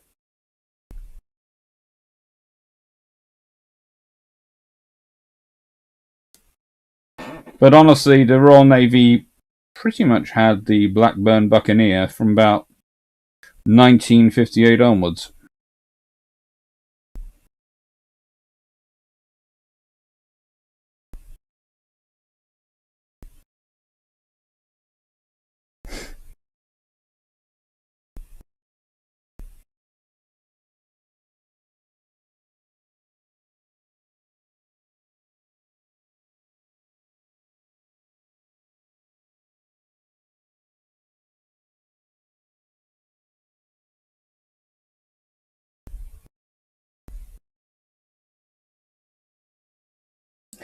That's also something you have starting to come into this point.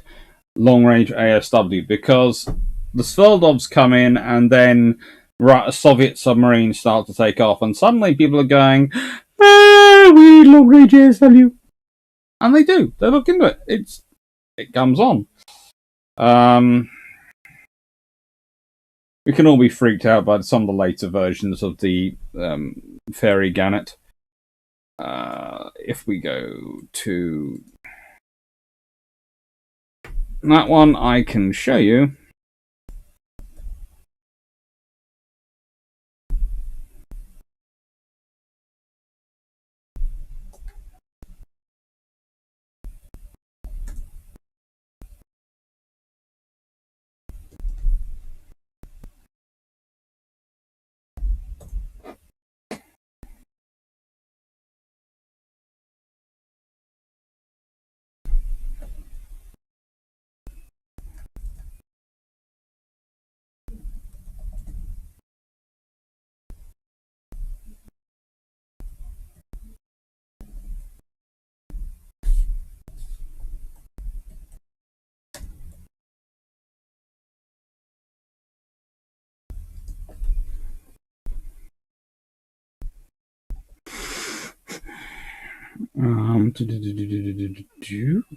Let me just sort.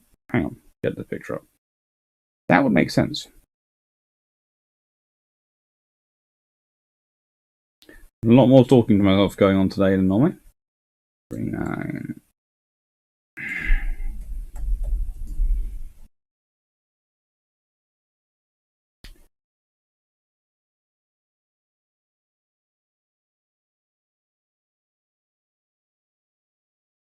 Now, I don't know where this drawing has come from, but I saved it a few years ago because it was just cute.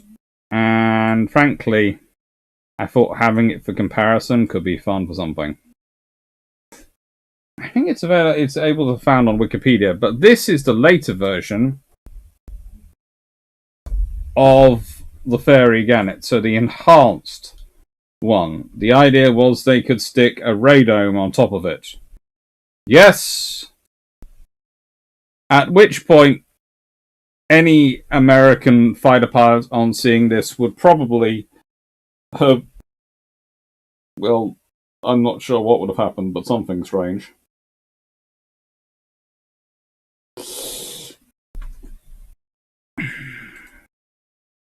But the big thing going on at this point, in the beginning of the 1960s, is all about airborne early warning and integration of airborne early warning and your command and control in your force. So there's this point that, of course, the gentleman I was talking about earlier,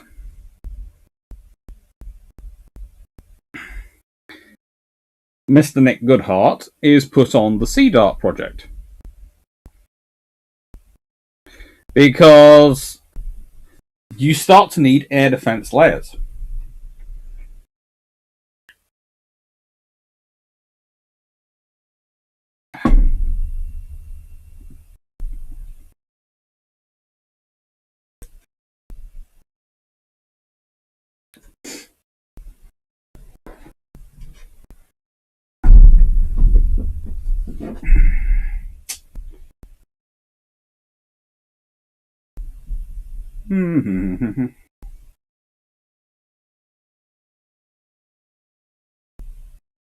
That's good.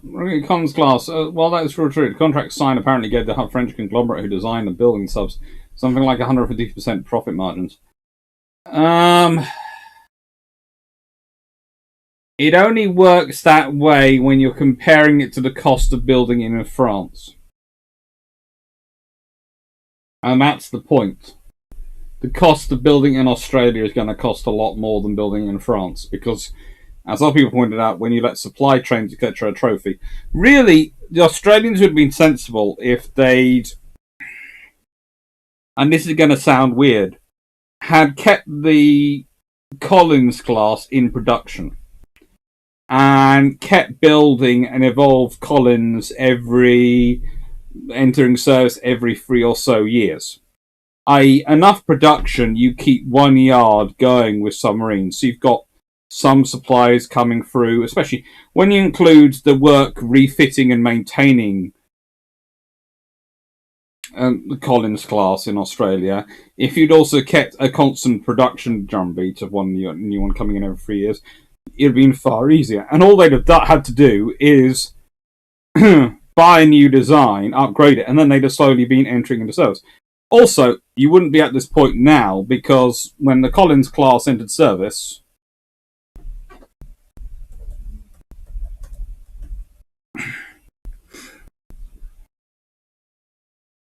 well, the last one rolled off the production line in 2003. It was commissioned in 2003. Launched in 2001. So, let's say you could have had another one. Wow. They took long enough to build anyway. It took roughly 3 years to build. 3 to 5 years to build. Possibly 6 years. So, you could have probably kept the yard going with one coming into service every 5 years. So, yes, well, let's say every 4 years for sense of ease of purpose. In which case, the Australians would have had 4 more enter service since the Rankin. They could have either grown the fleet if they'd wanted, or they could have sold or sold off the original ones, or put them into reserves, and that could have kept it going. But if you consider Collins took 3 years to build, Farncombe took 4 years to build, Waller took 5 years to build, Deschanel took 5 years to build, Sheen took 5 years to build, and Rankin took 6 years to build because of problems during construction. It seemed possible to have maintained a slow production of them.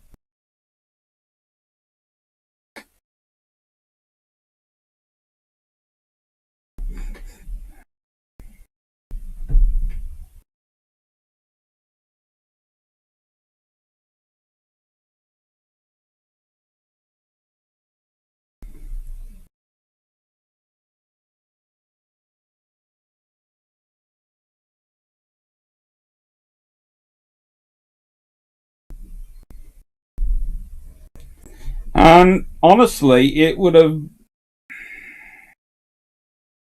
Well, if you'd had any problems, it would have kept them going. And it's a good enough boat. You'd have probably evolved in situ, and then you might even not have the problems of the current procurement because you could have done an evolution of the Collins class because the Collins class would have been production. But we won't go there. That's all long-term thinking and making life cheap.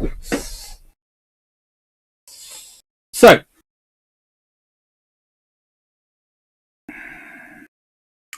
this is the joy of airborne early warning.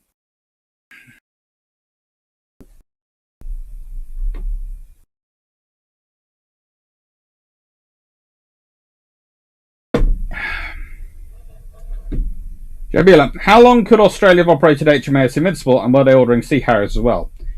I presume they would have been, and she could have been in operation right up to this day.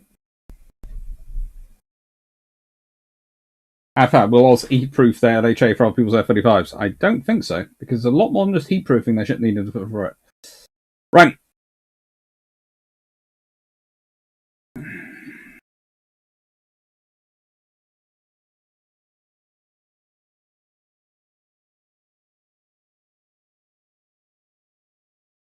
This run for the RN really pivoted to ASW duties. Was this due to limited size of its ships, or would that be the case regardless, even with multi-size ships?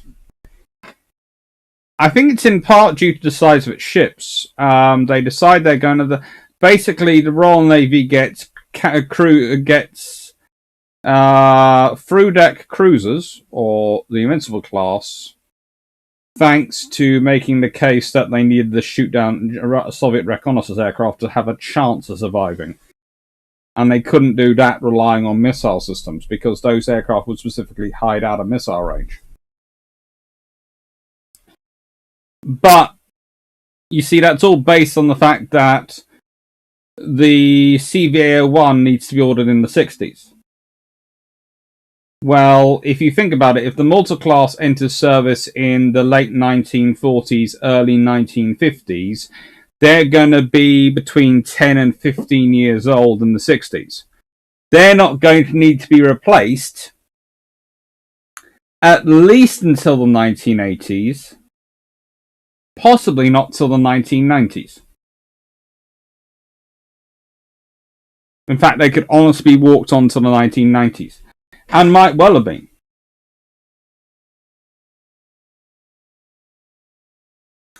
And again, it's what you can do. If you've got big powerful carriers that you've got 4 of that can do the proper job, and even if you, let's say, only 3 of them remain in service because you decided to cut one when you cut the Audacious class carriers, or whatever else were the lesser carriers involved in the fleet, you could have done something with them. They would have been able to carry full-strength airborne early warning, full-strength strike aircraft, all the heavyweight aircraft.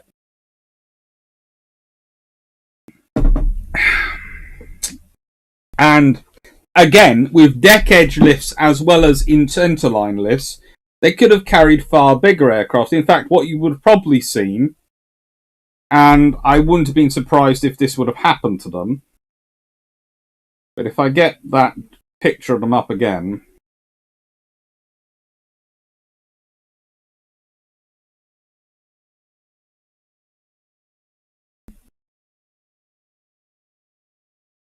I have a very strong suspicion that as time went on with this design, especially as airborne warning aircraft came in service, etc., all those things came into being, you might well have lost the 4.5-inch guns from the side of the flight deck. You would have probably had an angled flight deck installed. And I wouldn't be surprised if you'd gone up to 3 deck-edge lifts and lost the centerline lifts.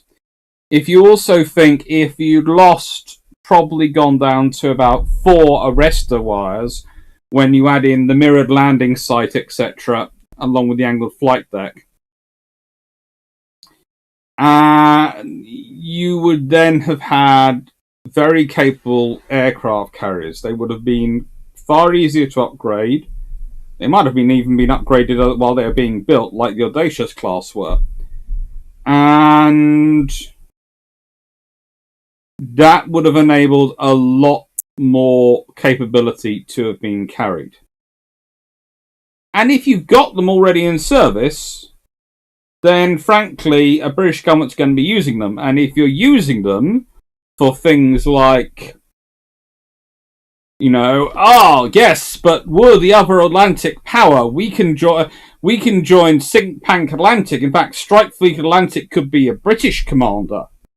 Or maybe the Deputy Strike Fleet Atlantic could be British commander. Or NATO Strike Fleet 2 could be a British-led fleet. And we could combine with the Foch and the Clemenceau to provide a free carrier strike group, which would be the other allied one. So there'd be an American free carrier strike group and a British free carrier strike group surging into the northern waters. Those are the options which, having had the multi-class, would have enabled. So all this we're talking about is the British trying to get the maximum out of the existing flight decks it can, out of the carriers it can, because it doesn't have these. But the odds are it wouldn't have had many of these. It would have had 3 or 4 at maximum, but possibly as few as 3. In which case, they would have still been trying to get the maximum out of them, so you would have had these with those modifications done. I wouldn't be surprised if also you'd have had that island, those sort of the 2 island structure, which, if you look very carefully, you'll notice that the multi-class does have 2 islands one, a main island and one a secondary island, I wouldn't be surprised if that gap got filled in and combined. I wouldn't be surprised also if they kept their 1640 millimeters. It would have been an interesting time to have been in the Royal Navy. What the 4.5-inch guns would be replaced with, I'm not sure. Maybe eventually Sea Dart.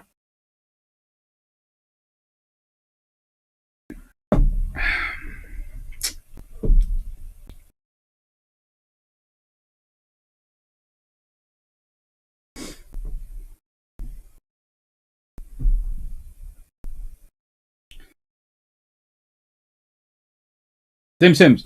In Canada build ships, we get them all in one go, then wait 30 years for replacement class, and that is the reason why you have so much. It costs so much.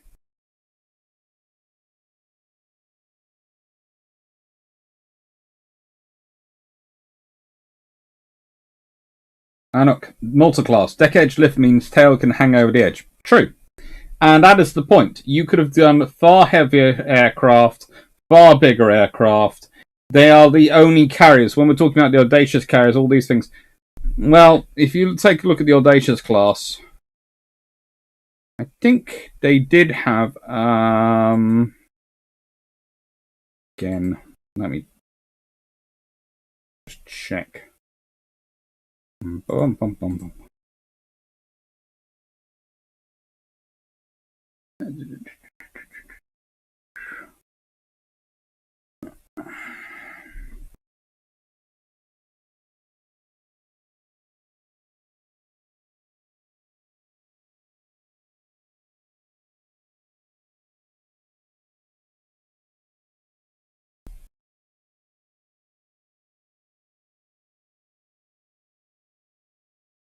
If I'm not mistaken, they did have a deck edge lift, the Audacious class as well, from memory. But, yeah. Did they have one or not? Was that a deck edge lift? Yes, they did. But it would have allowed such a difference in operation because of their two deck edge lifts, their size, their shape. Well, actually, no. They didn't have a deck edge lift. I thought it was because there's a funny square on there, but I think no. I think they were internal. That's the thing. If you've got deck edge lifts and internal lifts, you can get rid of the internal lifts when they get too small, and you don't have to. You just go right, and we've not got no aircraft which can fill these, so we get rid of them.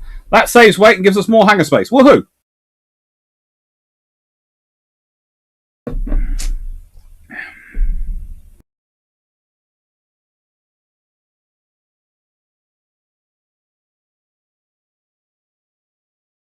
Jeff Beeler, how much did having the increasing unsuitable but still around implacables make it difficult to fund new big carriers? Pretty much quite difficult, because I think that's part of the reason which goes into cancelling the Maltas. The idea that we've got enough fleet carriers already in service. Even though very quickly it's found that the Illustrious class armoured carriers, well, Victorious is practically rebuilt in 1958. So again, that could have been 7. You could have had a rebuilt of Victorious, also the Audacious classes, and the Maltas as a core of 7 Royal Navy carriers going into the 1950s. And let's be honest, that's a scary group. Trent McCartney, are you aware of any good photographs or videos of HS Vanguard operating NATO exercises with any of the hours? No.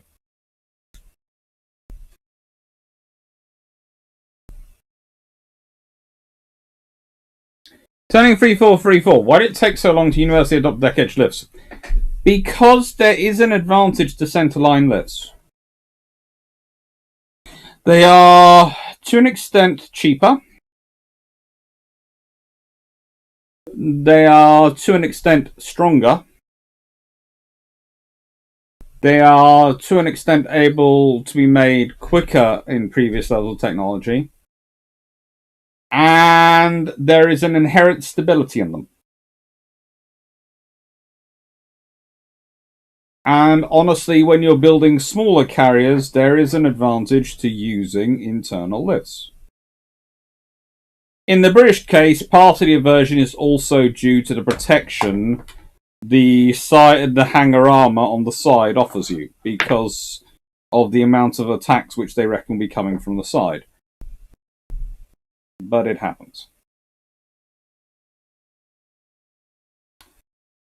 Did the Malta have the spare freeboard to do such overhauls with modern planes? By the 80s, limitations of what could operate would become apparent. That said, it would still have fair innings of 40 years. Let's put it this way. Its starting out weight is at 46,000 tons. Fully loaded, a full load, it's 58,000 tons, near enough. Yes and no. They were built with, but they were going to have bigger hangars anyway. You see, once you've got deck edge lifts and you get rid of the internal lifts, you can do a lot of things with them. So, yes. I'd say they could have adopted it, carried on to the 90s quite easily.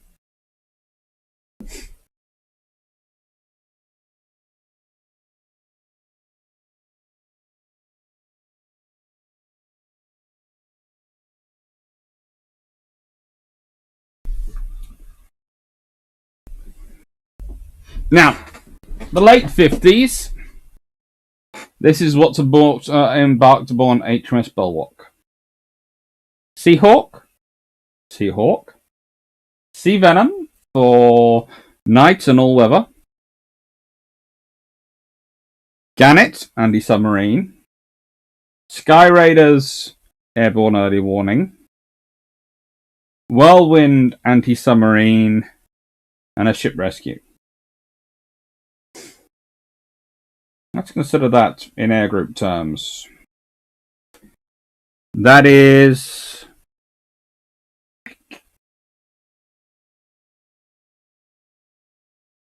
50, the same now. 24 plus 6 is 30.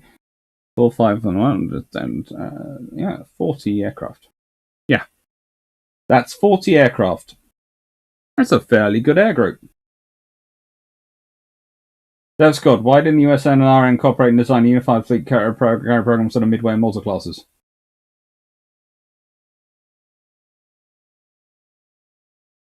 Derp Squad, you're now asking for far, far too much going forward. Yes and no, but they could have done it. They were sharing a lot of information between the Maltas and the Midways, but both had their own design concepts going on. And you have to remember also they both have their own styles, and they'd have to incorporate that. It doesn't. The engines have been designed with a port deck lift, but it was removed during construction of Eagle, removed afterwards when angled deck was put on Ark Royal. Yeah. There is some weirdness.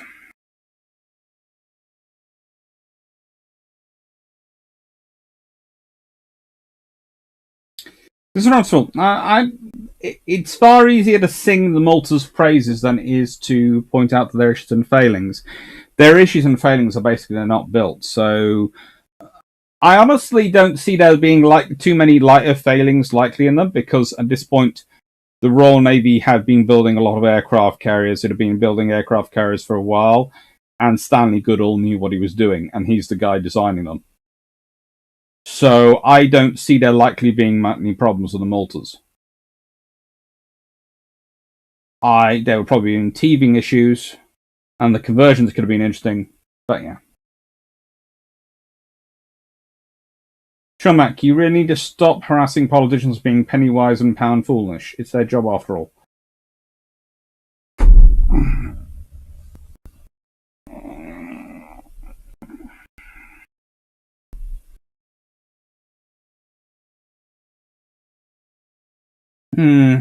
I know. How does the Seahawk compare to the Soviet aircraft of the era like the MiG-19?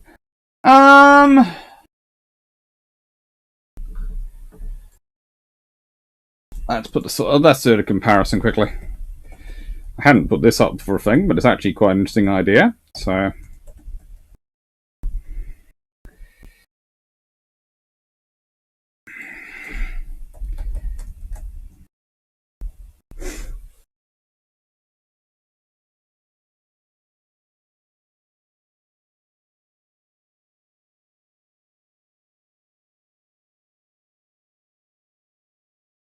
Let me see if I can find a decent picture of the MiG-19 which doesn't make it look absurdly ugly to put up there against it. Because there's no point in me weighting everything by putting up a really ugly image of a MiG-19 versus the Seahawk.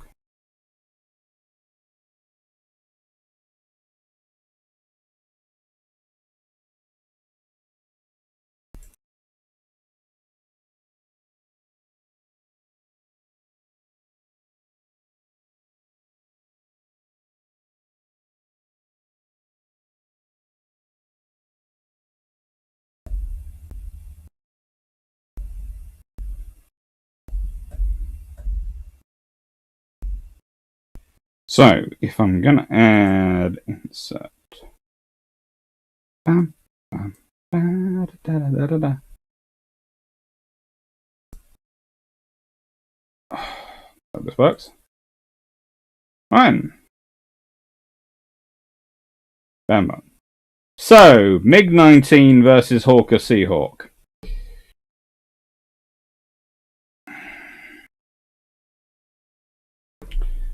Hawker Seahawk had a crew of 1.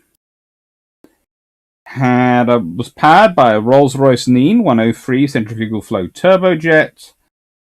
Had a maximum speed of 600 miles per hour.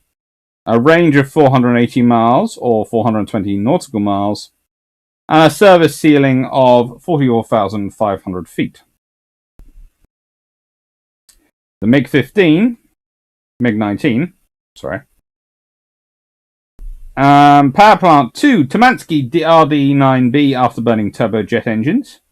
Maximum speed of 902 miles an hour, so 300 miles an hour faster, or Mach 1.35 with afterburner, I presume. A range of 860 miles or 750 nautical miles, so longer ranged. And a service ceiling of 57,400 feet. So a higher service ceiling. So pretty much, you'd think it's better all the way around. They had 3 30mm cannon. The Hawker Seahawk had 4 20mm cannon.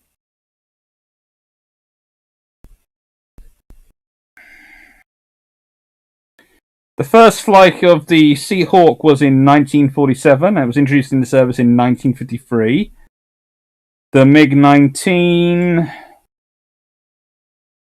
first flight was in 1952, introduced in 1955. So, you know. Perhaps I should be comparing it to the MiG-17. That might be fairer.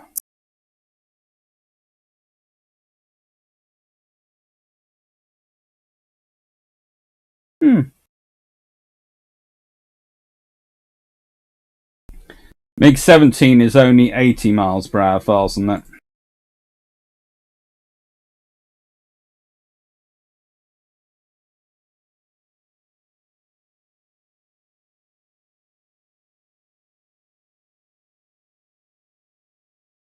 So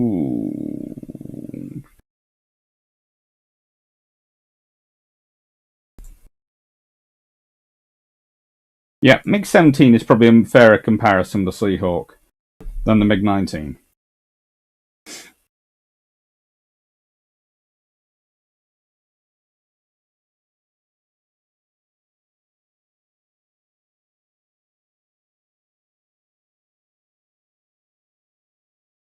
I don't think many of these would effectively be navalized. You have to remember, when you're comparing a land-based aircraft to a sea-based aircraft, usually the sea-based aircraft is going to come out as heavier and slightly slower.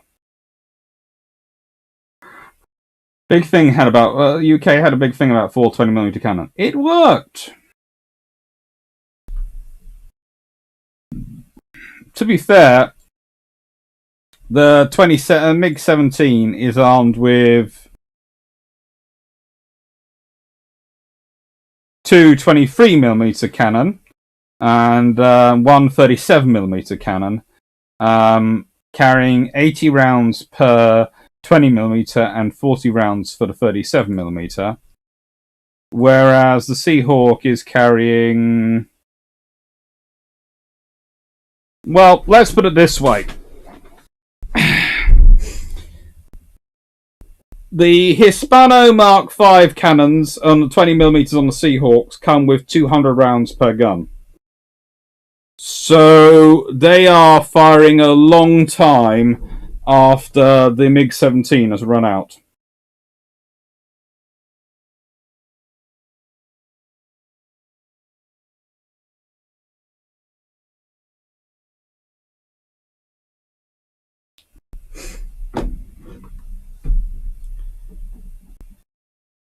We don't want to get on to the F-86, we really don't.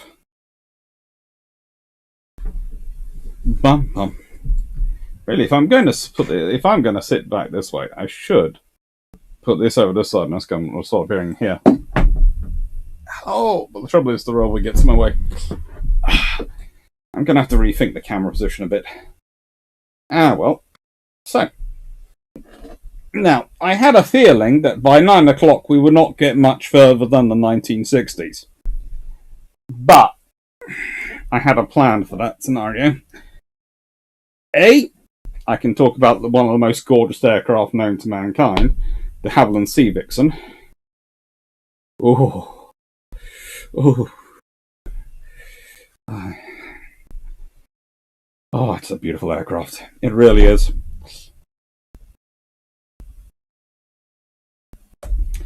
And let's talk about them post the Falklands War. So here we have Illustrious with the John C. Stennis. This all builds up, and mostly those are the carriers going forward. They get modernized, upgraded, but it's the Audacious class, and eventually it's just Hermes, the last of the light fleet carriers which is left in service. And the Invincibles come in, these little through-deck cruisers. Because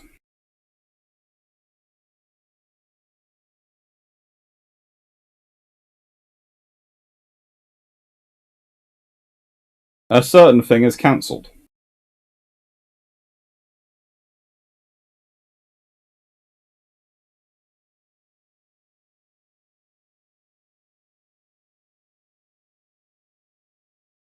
This.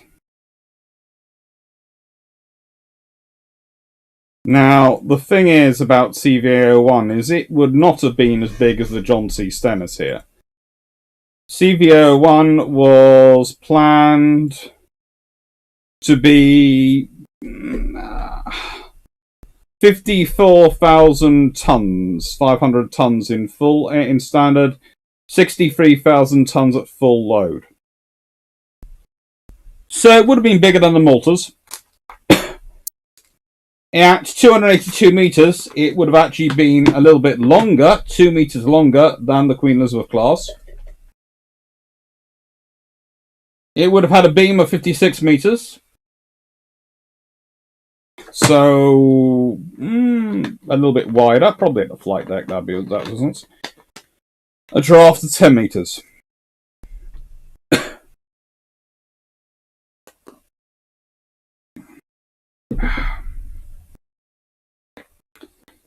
A complement of 3,250 plus air group was planned. So they would have required a massive amount of personnel. They were going to have a twin sea-darted guided weapon system launcher, and originally planned with 4 Seacat launchers, but those were supposed to be eventually replaced with Seawolf. And it was planned to have an air group of 18 Phantoms, 18 Buccaneers, 4 Gannet AEWs, 4 Sea King anti-submarine, and 2 Wessex, and probably at least a Gannet Cod.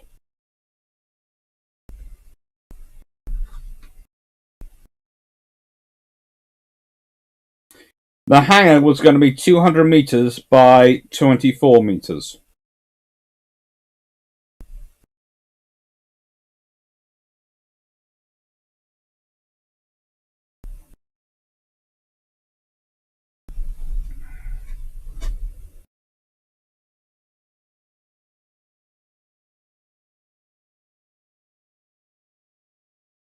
Now, the thing is, if this had been built and they were hoping for 4 to replace all the carriers in service, if they had been built, well,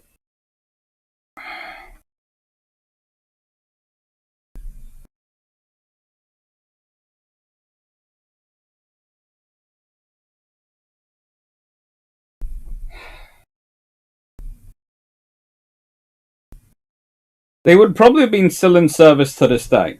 Because, let's be honest, if they entered service in the 1960s and early 1970s, which they would have done,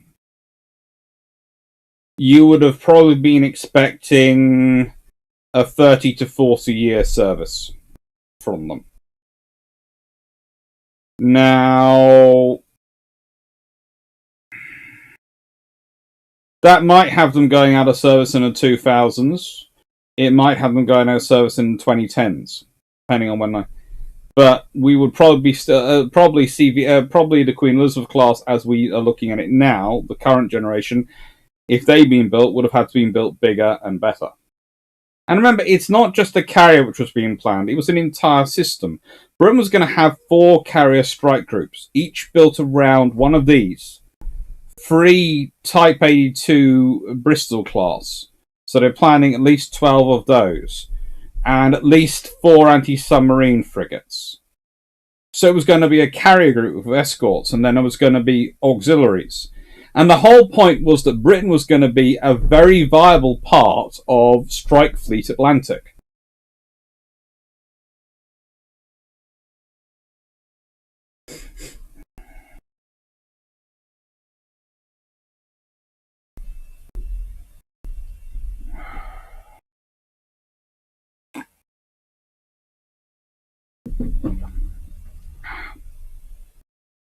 Mm-hmm.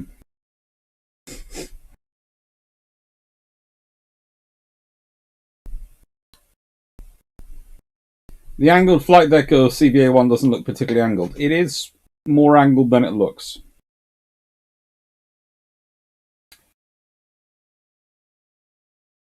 Hello, Animal 16365.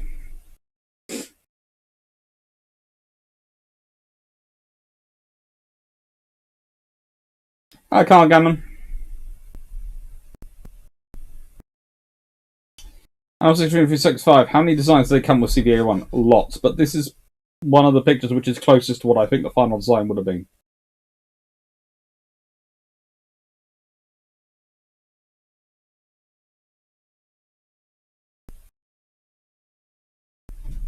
Whilst that we fooled them with the name Frudet Cruiser, it's routinely rubbed around as being false. This was what naval personnel were saying on board ships at the time. To an extent, yeah.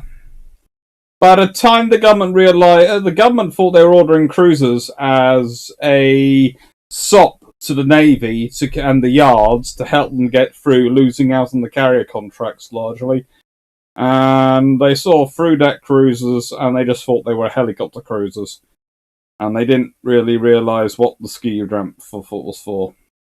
But that's an entirely different thing.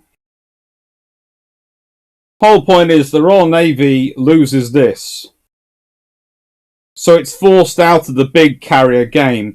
And yes, this is not a massive carrier. This is not that. This is not a nuclear-powered behemoth. Although you can imagine, considering we have gone from that far thing to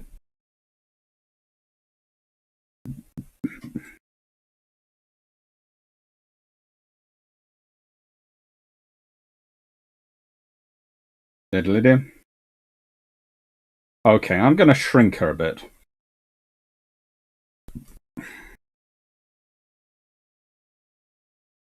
Okay. Hello. I know I'm doing this quite weirdly, but please note. We have gone from the far ship to this. This is almost treble that one's weight. Double it easily. So, if you consider, what would we have gone to if if our starting point had been that thing? And if we'd had 4 of them? if you'd had the complete build, or if you had 3 of them. Either way, it's unlikely you end up with the Falklands War. So I think that does actually, broadly speaking, save money.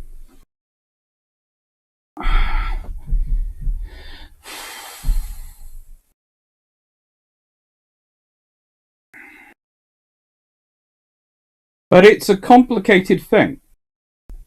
Because this is the Royal Navy that's actually been built post World War II.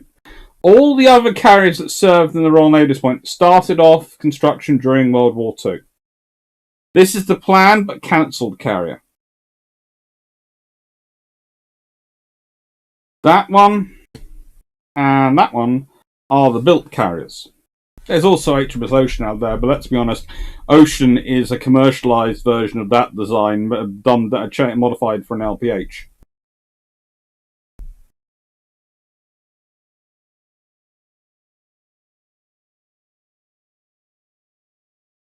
So what the Royal Navy's been trying to rebuild is this.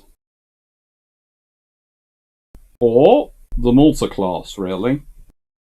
Because, let's be honest, you have an entire different history if you have the Royal Navy build the Maltas. Because if the Royal Navy has the Maltas in service, they probably, if you consider compared with the Midways, could well keep going for 50 years. That's what we'll talk about for the Queen Elizabeth class. That's what you're sort of talking about 30, 40 years almost for the Illustrious class. 40, 50 years is normal for a peacetime carrier you can think of because of the size. 2 to 3 generations of aircraft. So let's say if you had the Maltas, they would have kept going till maybe the 1990s. In which case, you could have been building these carriers in the 1990s and replacing them. And you could have had a very different Royal Navy. Or let's say someone in the 1960s decides, actually we will build CVA-01 because it's useful. And then you start off with that and you go, well, if they serve 40 to 50 years, and they're built in the late 1960s, come online in the 1970s, 40 to 50 years from now, we'd currently be talking about their replacement. This is the interesting thing when you're looking at the what-if of history. Because you can see what the Royal Navy was hoping for, and you can see what the Royal Navy went for. And what the Royal Navy's gone with now. And I keep making this point. Having 4 carriers, 4 Catabar carriers, is probably the minimum. When I was talking earlier, I was saying, well, if you had the 2 Audacious classes, the 4 Maltas and Victorious, you'd have had a 7 carrier fleet. That would have been perfectly fine for most of the 50s and 60s to really generate your kind of air group and air performance. Because you need a certain level of critical mass. Currently, I keep talking about, if Queen Elizabeth carries on, rather good the picture's changing at this point. Well, as the Queen Elizabeth carry on, what I'm hoping to do is replace Albion and Bulwark, etc., with 3 LHDs with ski ramps. Why? Because for a medium power, that's the sensible route to go.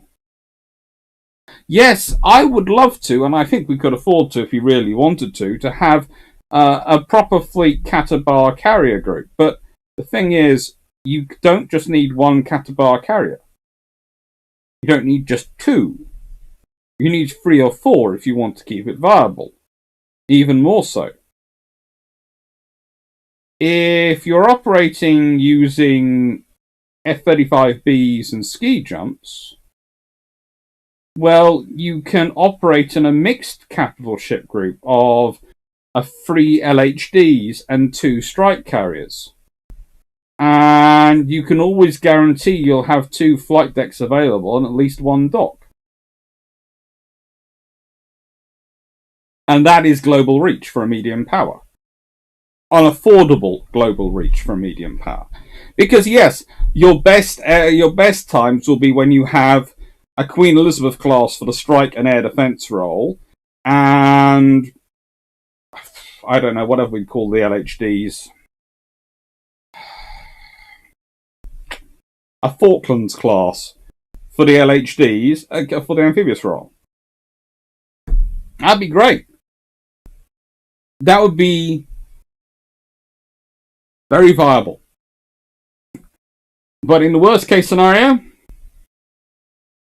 you have a Bay class for the dock, and you have a Queen Elizabeth for the strike role and a Queen Elizabeth for the amphib role, or you have a Falklands for the amphib role and a Falklands with all the Marines taken off, with its well deck possibly still carrying landing craft, which would be handed off to the amphibious fleet to force to help out, sort out them, but with its flex deck and its hangar full of all the stuff needed to operate aircraft, so it can operate as a strike carrier and airborne early warning role.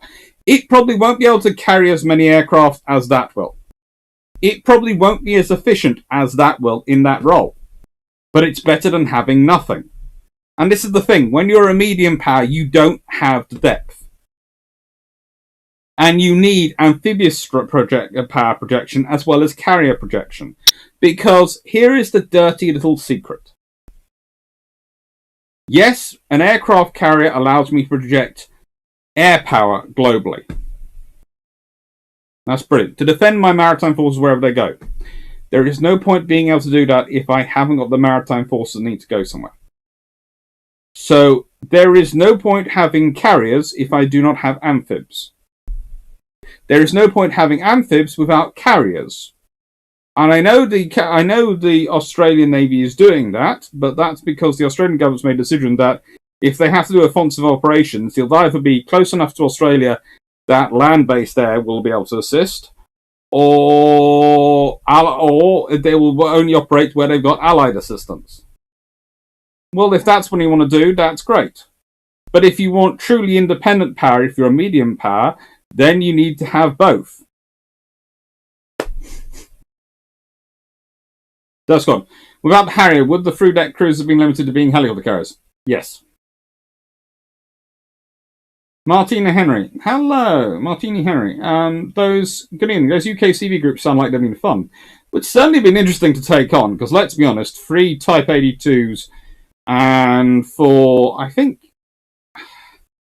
from the looks of things, the frigate would have been not too far off the Type 22. That's not going to be a nice group to take on.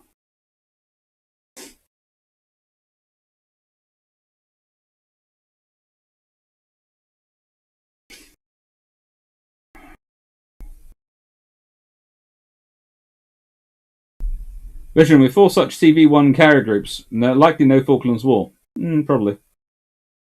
7343, can QEs be retrofitted with angled deck, flight deck, or VTOL landings? As you can see, they have a form of angled flight deck.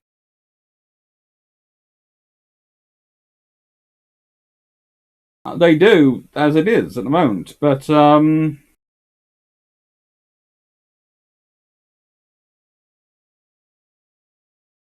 yeah, no. They can, they can't. They could be, but I wouldn't recommend it. As I said, for a medium power, it's sensible to be doing it this way. Fib, how good are Harriers at anti-submarine warfare? Terrible. That's why you have Sea Kings. They're pretty good at it for the time.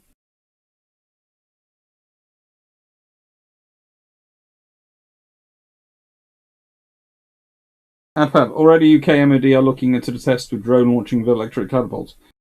Well, this is the thing. We're looking at the idea of those carriers going to sea with the F-35s having wingmen.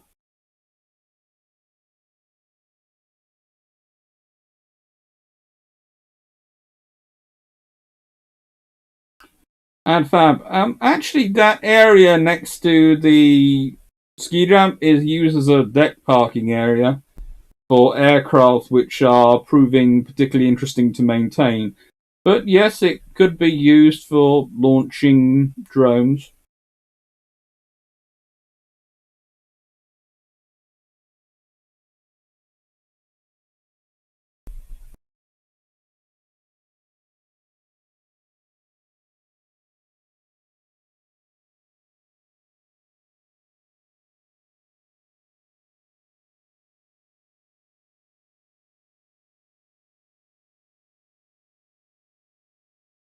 And on 365, 1635, would bring me a bit of a 4-to-1, like 4 LPHs to 1 carrot? No.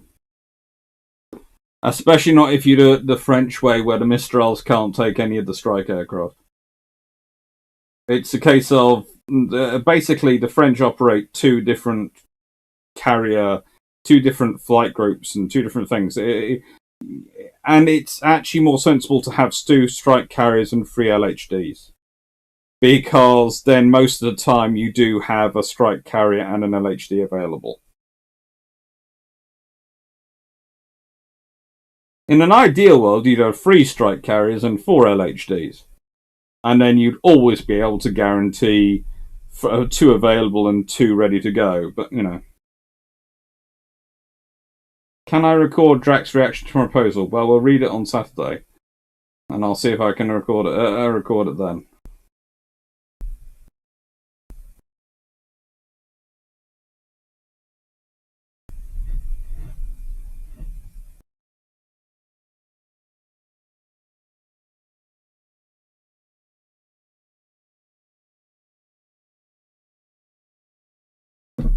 Mm-hmm.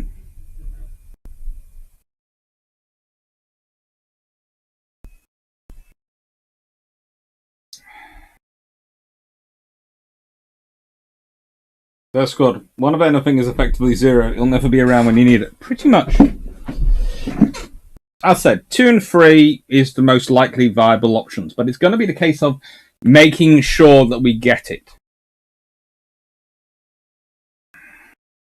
And getting the decent things. And it's a case that needs to be made.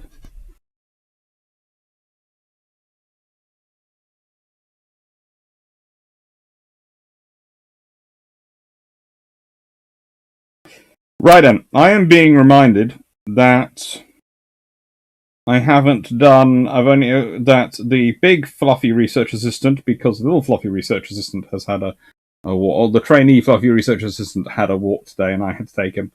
I have the fluffy research assistant himself has only had 1 walk today, so I'm getting reminded that I am supposed to give him a walk this evening, and a decent one before it rains. So I'm probably going to keep this going for about another 20 minutes to answer questions, because you've been very generous with your time and chatting away with me.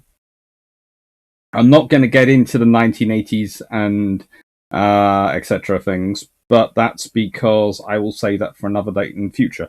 I might actually do this, put those together like I'm doing with the Dreadnoughts, in that you're going to get 3 of those videos coming out tomorrow, but the rest are going to come out of the years are going to come out when I am on my research trip.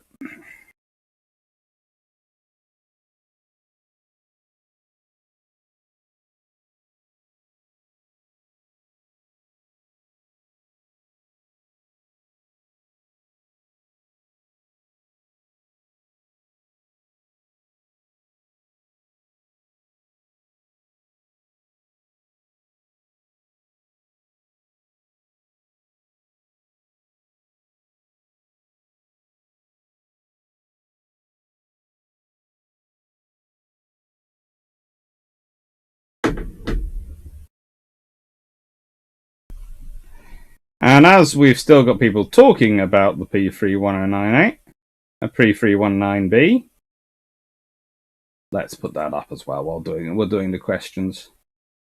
And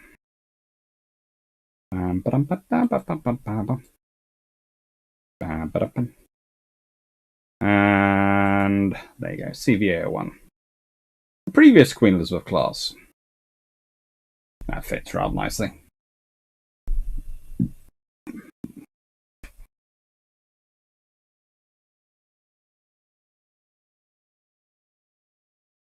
it really could have been said the Maltas would have really changed British naval history. Maltas would have changed British history. Full stop. And that sounds rather pompous and weird to say, but they would have been so much more capable than the Audacious class. And as I said, there could well have been 4 of them, because the Audacious class would have been cancelled to build the Maltas. That's one of the reasons why there's only 2 of those built. That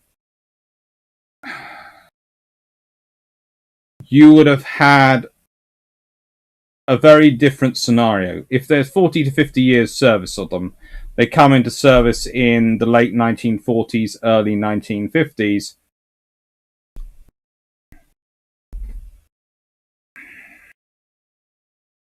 It's a very, very different world. And you possibly late 1980s, early 1990s, you have the replacement carriers coming through for the Royal Navy, so whatever they get built. And we would probably be talking about their successors now, but they wouldn't be expected in service probably for, well, they'd be starting to come into service this decade. Probably in the latter half of it.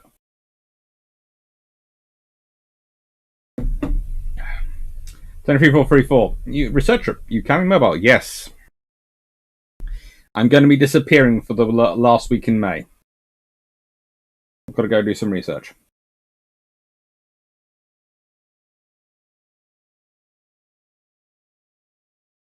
Out of curiosity, what's the placement of best range for a carrier for a country the size of Britain or France?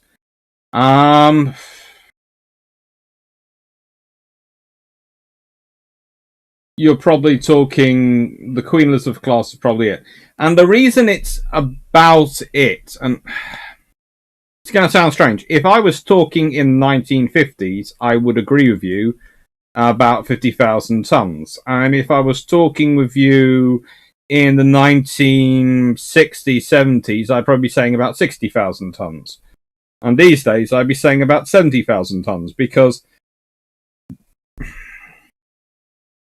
size of aircraft have grown so much. The complexity and amount of space required for command and control equipment has grown so much, and support and supply of that. The expectations of crew in terms of their quality of life and comfort has grown so much. Legitimately so. They require more than hammocks, so you end up with a larger vessel.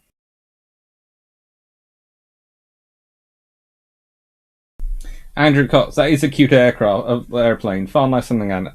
Well, I'm thinking this is going to probably upset some people, but you know, it's sort of the same Genesis idea as the Blackburn. If you look at it very carefully, hello.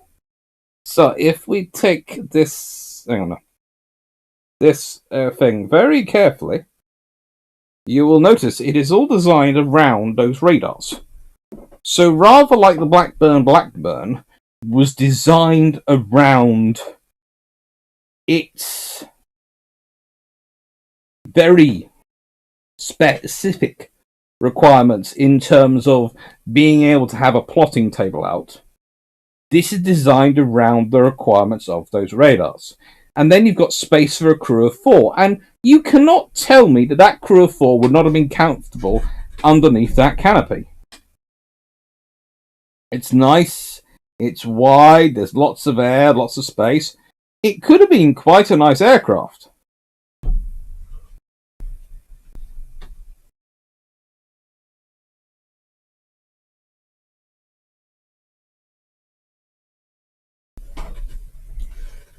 And I'm back. 196040. P193B. No, P139B. Sorry, you had 198B and it's 139B.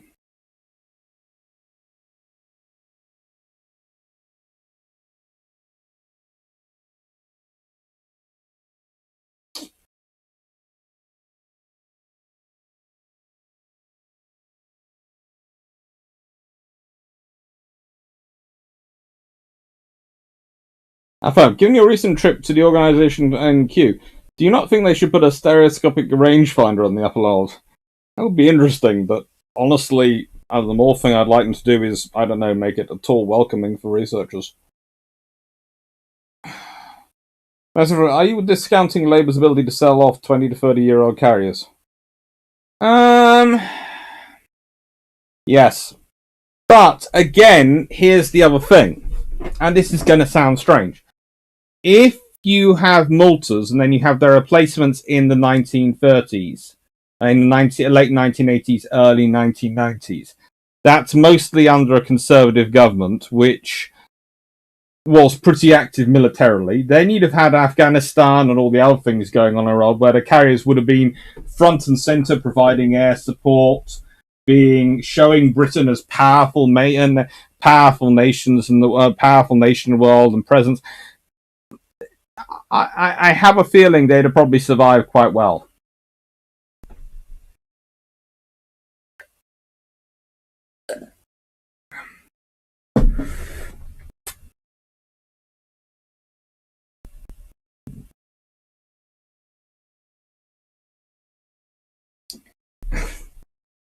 I will be nice because I will hunt down a Viking.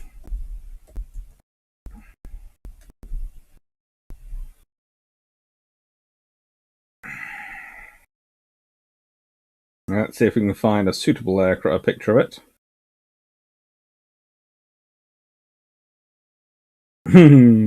No, I can't use that one. That'd be cruel. Oh, it's so tempting to use that picture. Oh, that one.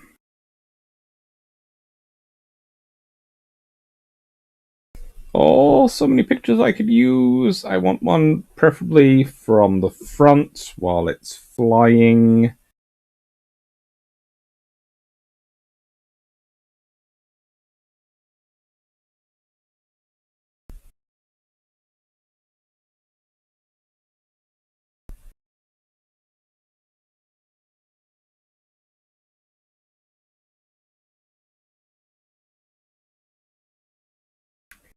And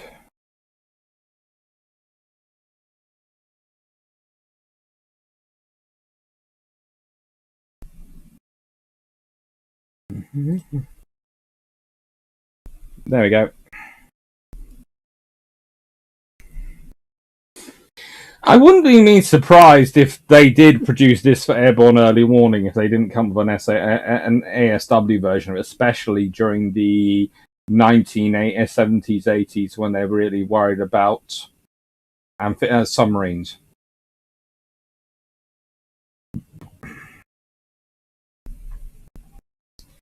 I love the idea. Okay.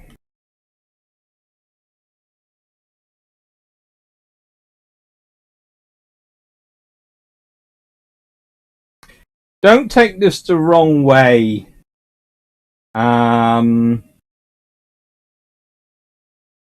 Tim Sims, but I worry about your obsession with the Blackburn now.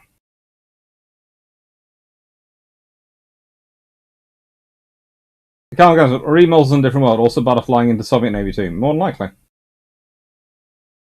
Who knows? One of the people we might have sold light fleet carriers off to might have been the Soviets. Straight after World War II.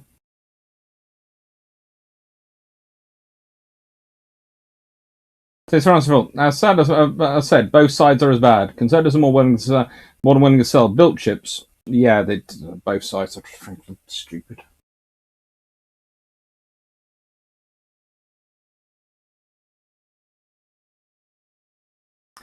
Andrew Cox, would we have seen navalized tornadoes replacement for Buccaneers? You'd have had to do too much to basically the tornado would be a lovely idea unless it'd been built as navalized from the beginning. It's not really possible because of its particular undercarriage arrangement. It's kind of like the Eurofighter. To make it navalized, you'd have to rebuild so much of it. You'd be basically building a whole new aircraft.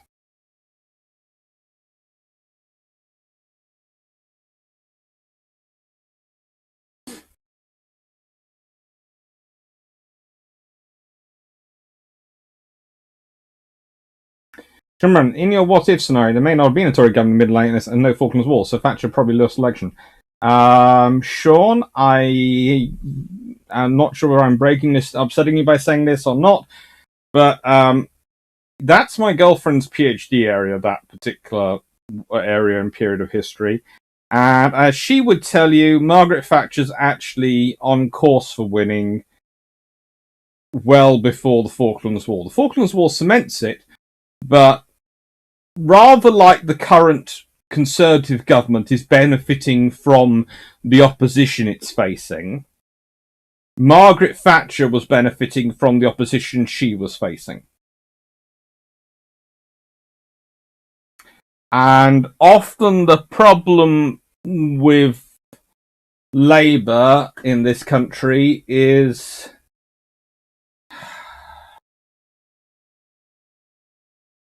they're often better at opposing themselves in opposition than they are actually getting themselves elected. But they try hard.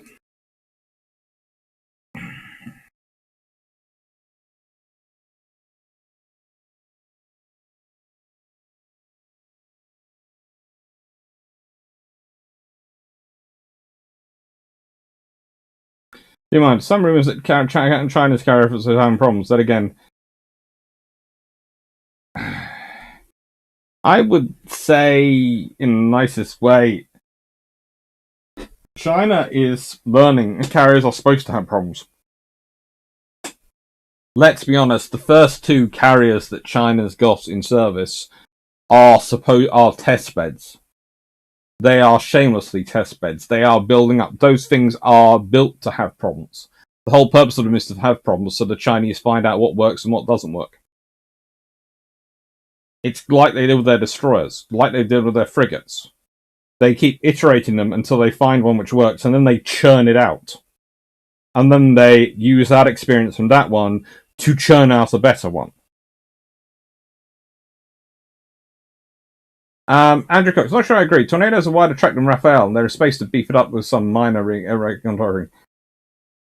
I can understand you saying that, but the way it was put to me was it wasn't necessarily the sort of the suspension and the way that the undercarriage is put in terms of width. It's the strength and the way it's been shock absorbed and the way it's been designed into the airframe. You would have to rebuild a lot of the airframe. So what have we got coming up? Anyway, because it is 21:23, and so that means 7 minutes until I take the doggy for a walk.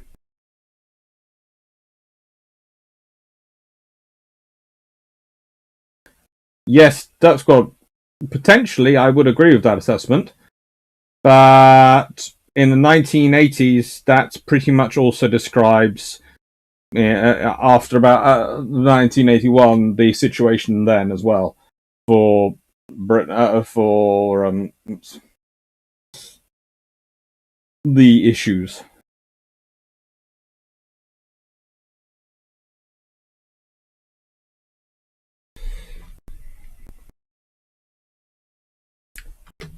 And while I've got you, close tabs to right.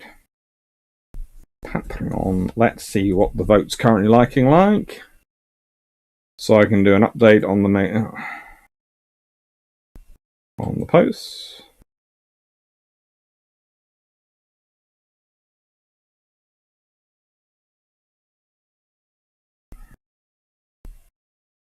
Currently, the votes currently in are, well, we have Yogi Khan after the death of Admiral Yamamoto. How did the IJN manage with Yamamoto's strategic planning leadership on 7?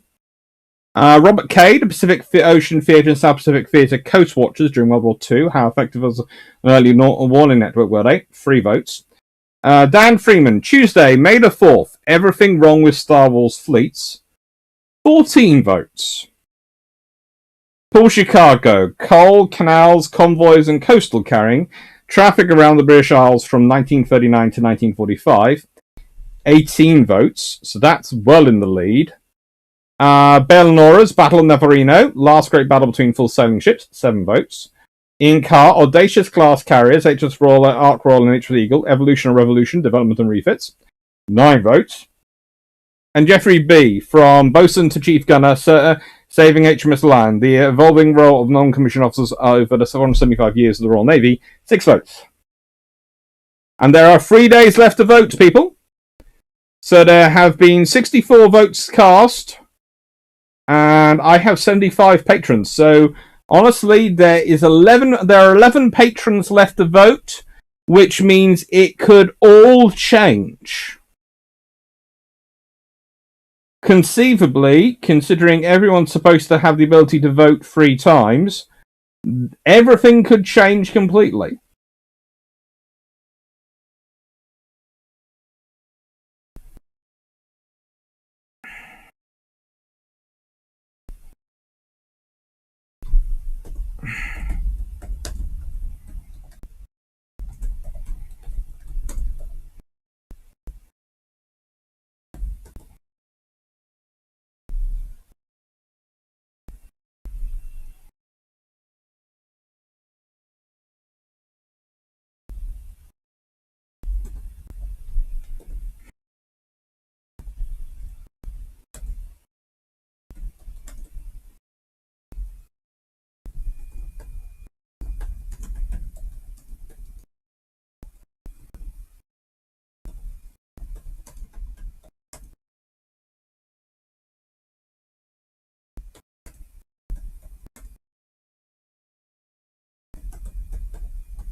Alright, I hope you've enjoyed tonight, and I hope you'll be joining me for Brew Ship's 47 Age of Sail on the 2nd on Sunday.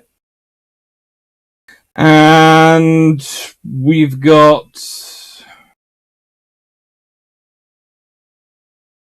6 May Discord suggestions from AdFab, Coastal Command in the 1920s and 1930s. And I think also I have got one set up for I think beginning of June as well. Live scheduled up. Right.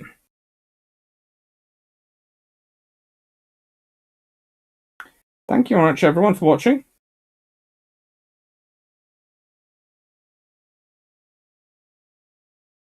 AdFab, why we shoved people onto US carriers while we were in between. Oh, we did heavily.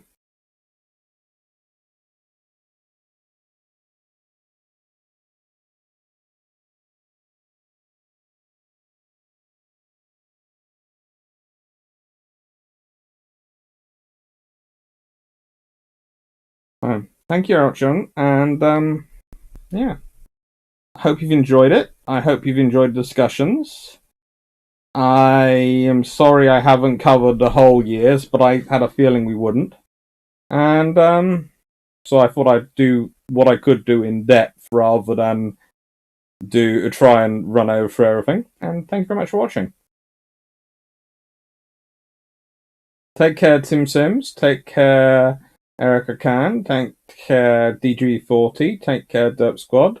Take care, Albert Zasky. Take care, Tis Francis Volt, John Shea, Sean Brennan, Tim Sims, Animal 16365, Derp Squad, Andrew Cox, and Tony and Vision, Crazy Locker, thank you. Darius Wadatsky, thank you. Keidron, thank you. Jess P, thank you. Melanie 1640, thank you. Stafford Thompson, I know you'll be watching the end of this, so thank you very much. And take care, everyone. Guys, thank you very much. Thank you, everyone. Paul Johnson, thank you. Enjoy your walk to Fluffy Research Assistant. I will. Honestly, I swear I enjoy it more than he does sometimes. 2343. More battle cruisers. Well, there are more. There is going to be more battle cruisers coming, but to an extent, I have. How do I put this? There are more battle cruisers coming, but there's also a lot of stuff in terms of the dreadnoughts coming. That is going to be going on while I'm aware. Thank you, Steve White. Take care. Steve White, got back again to the second shot. I'm safe. Didn't wear my mask during this at all. I get my second shot on Saturday, so that's going to be fun. If I'm at all grouchy on Sunday, you'll know why. Take care, everyone. Thank you.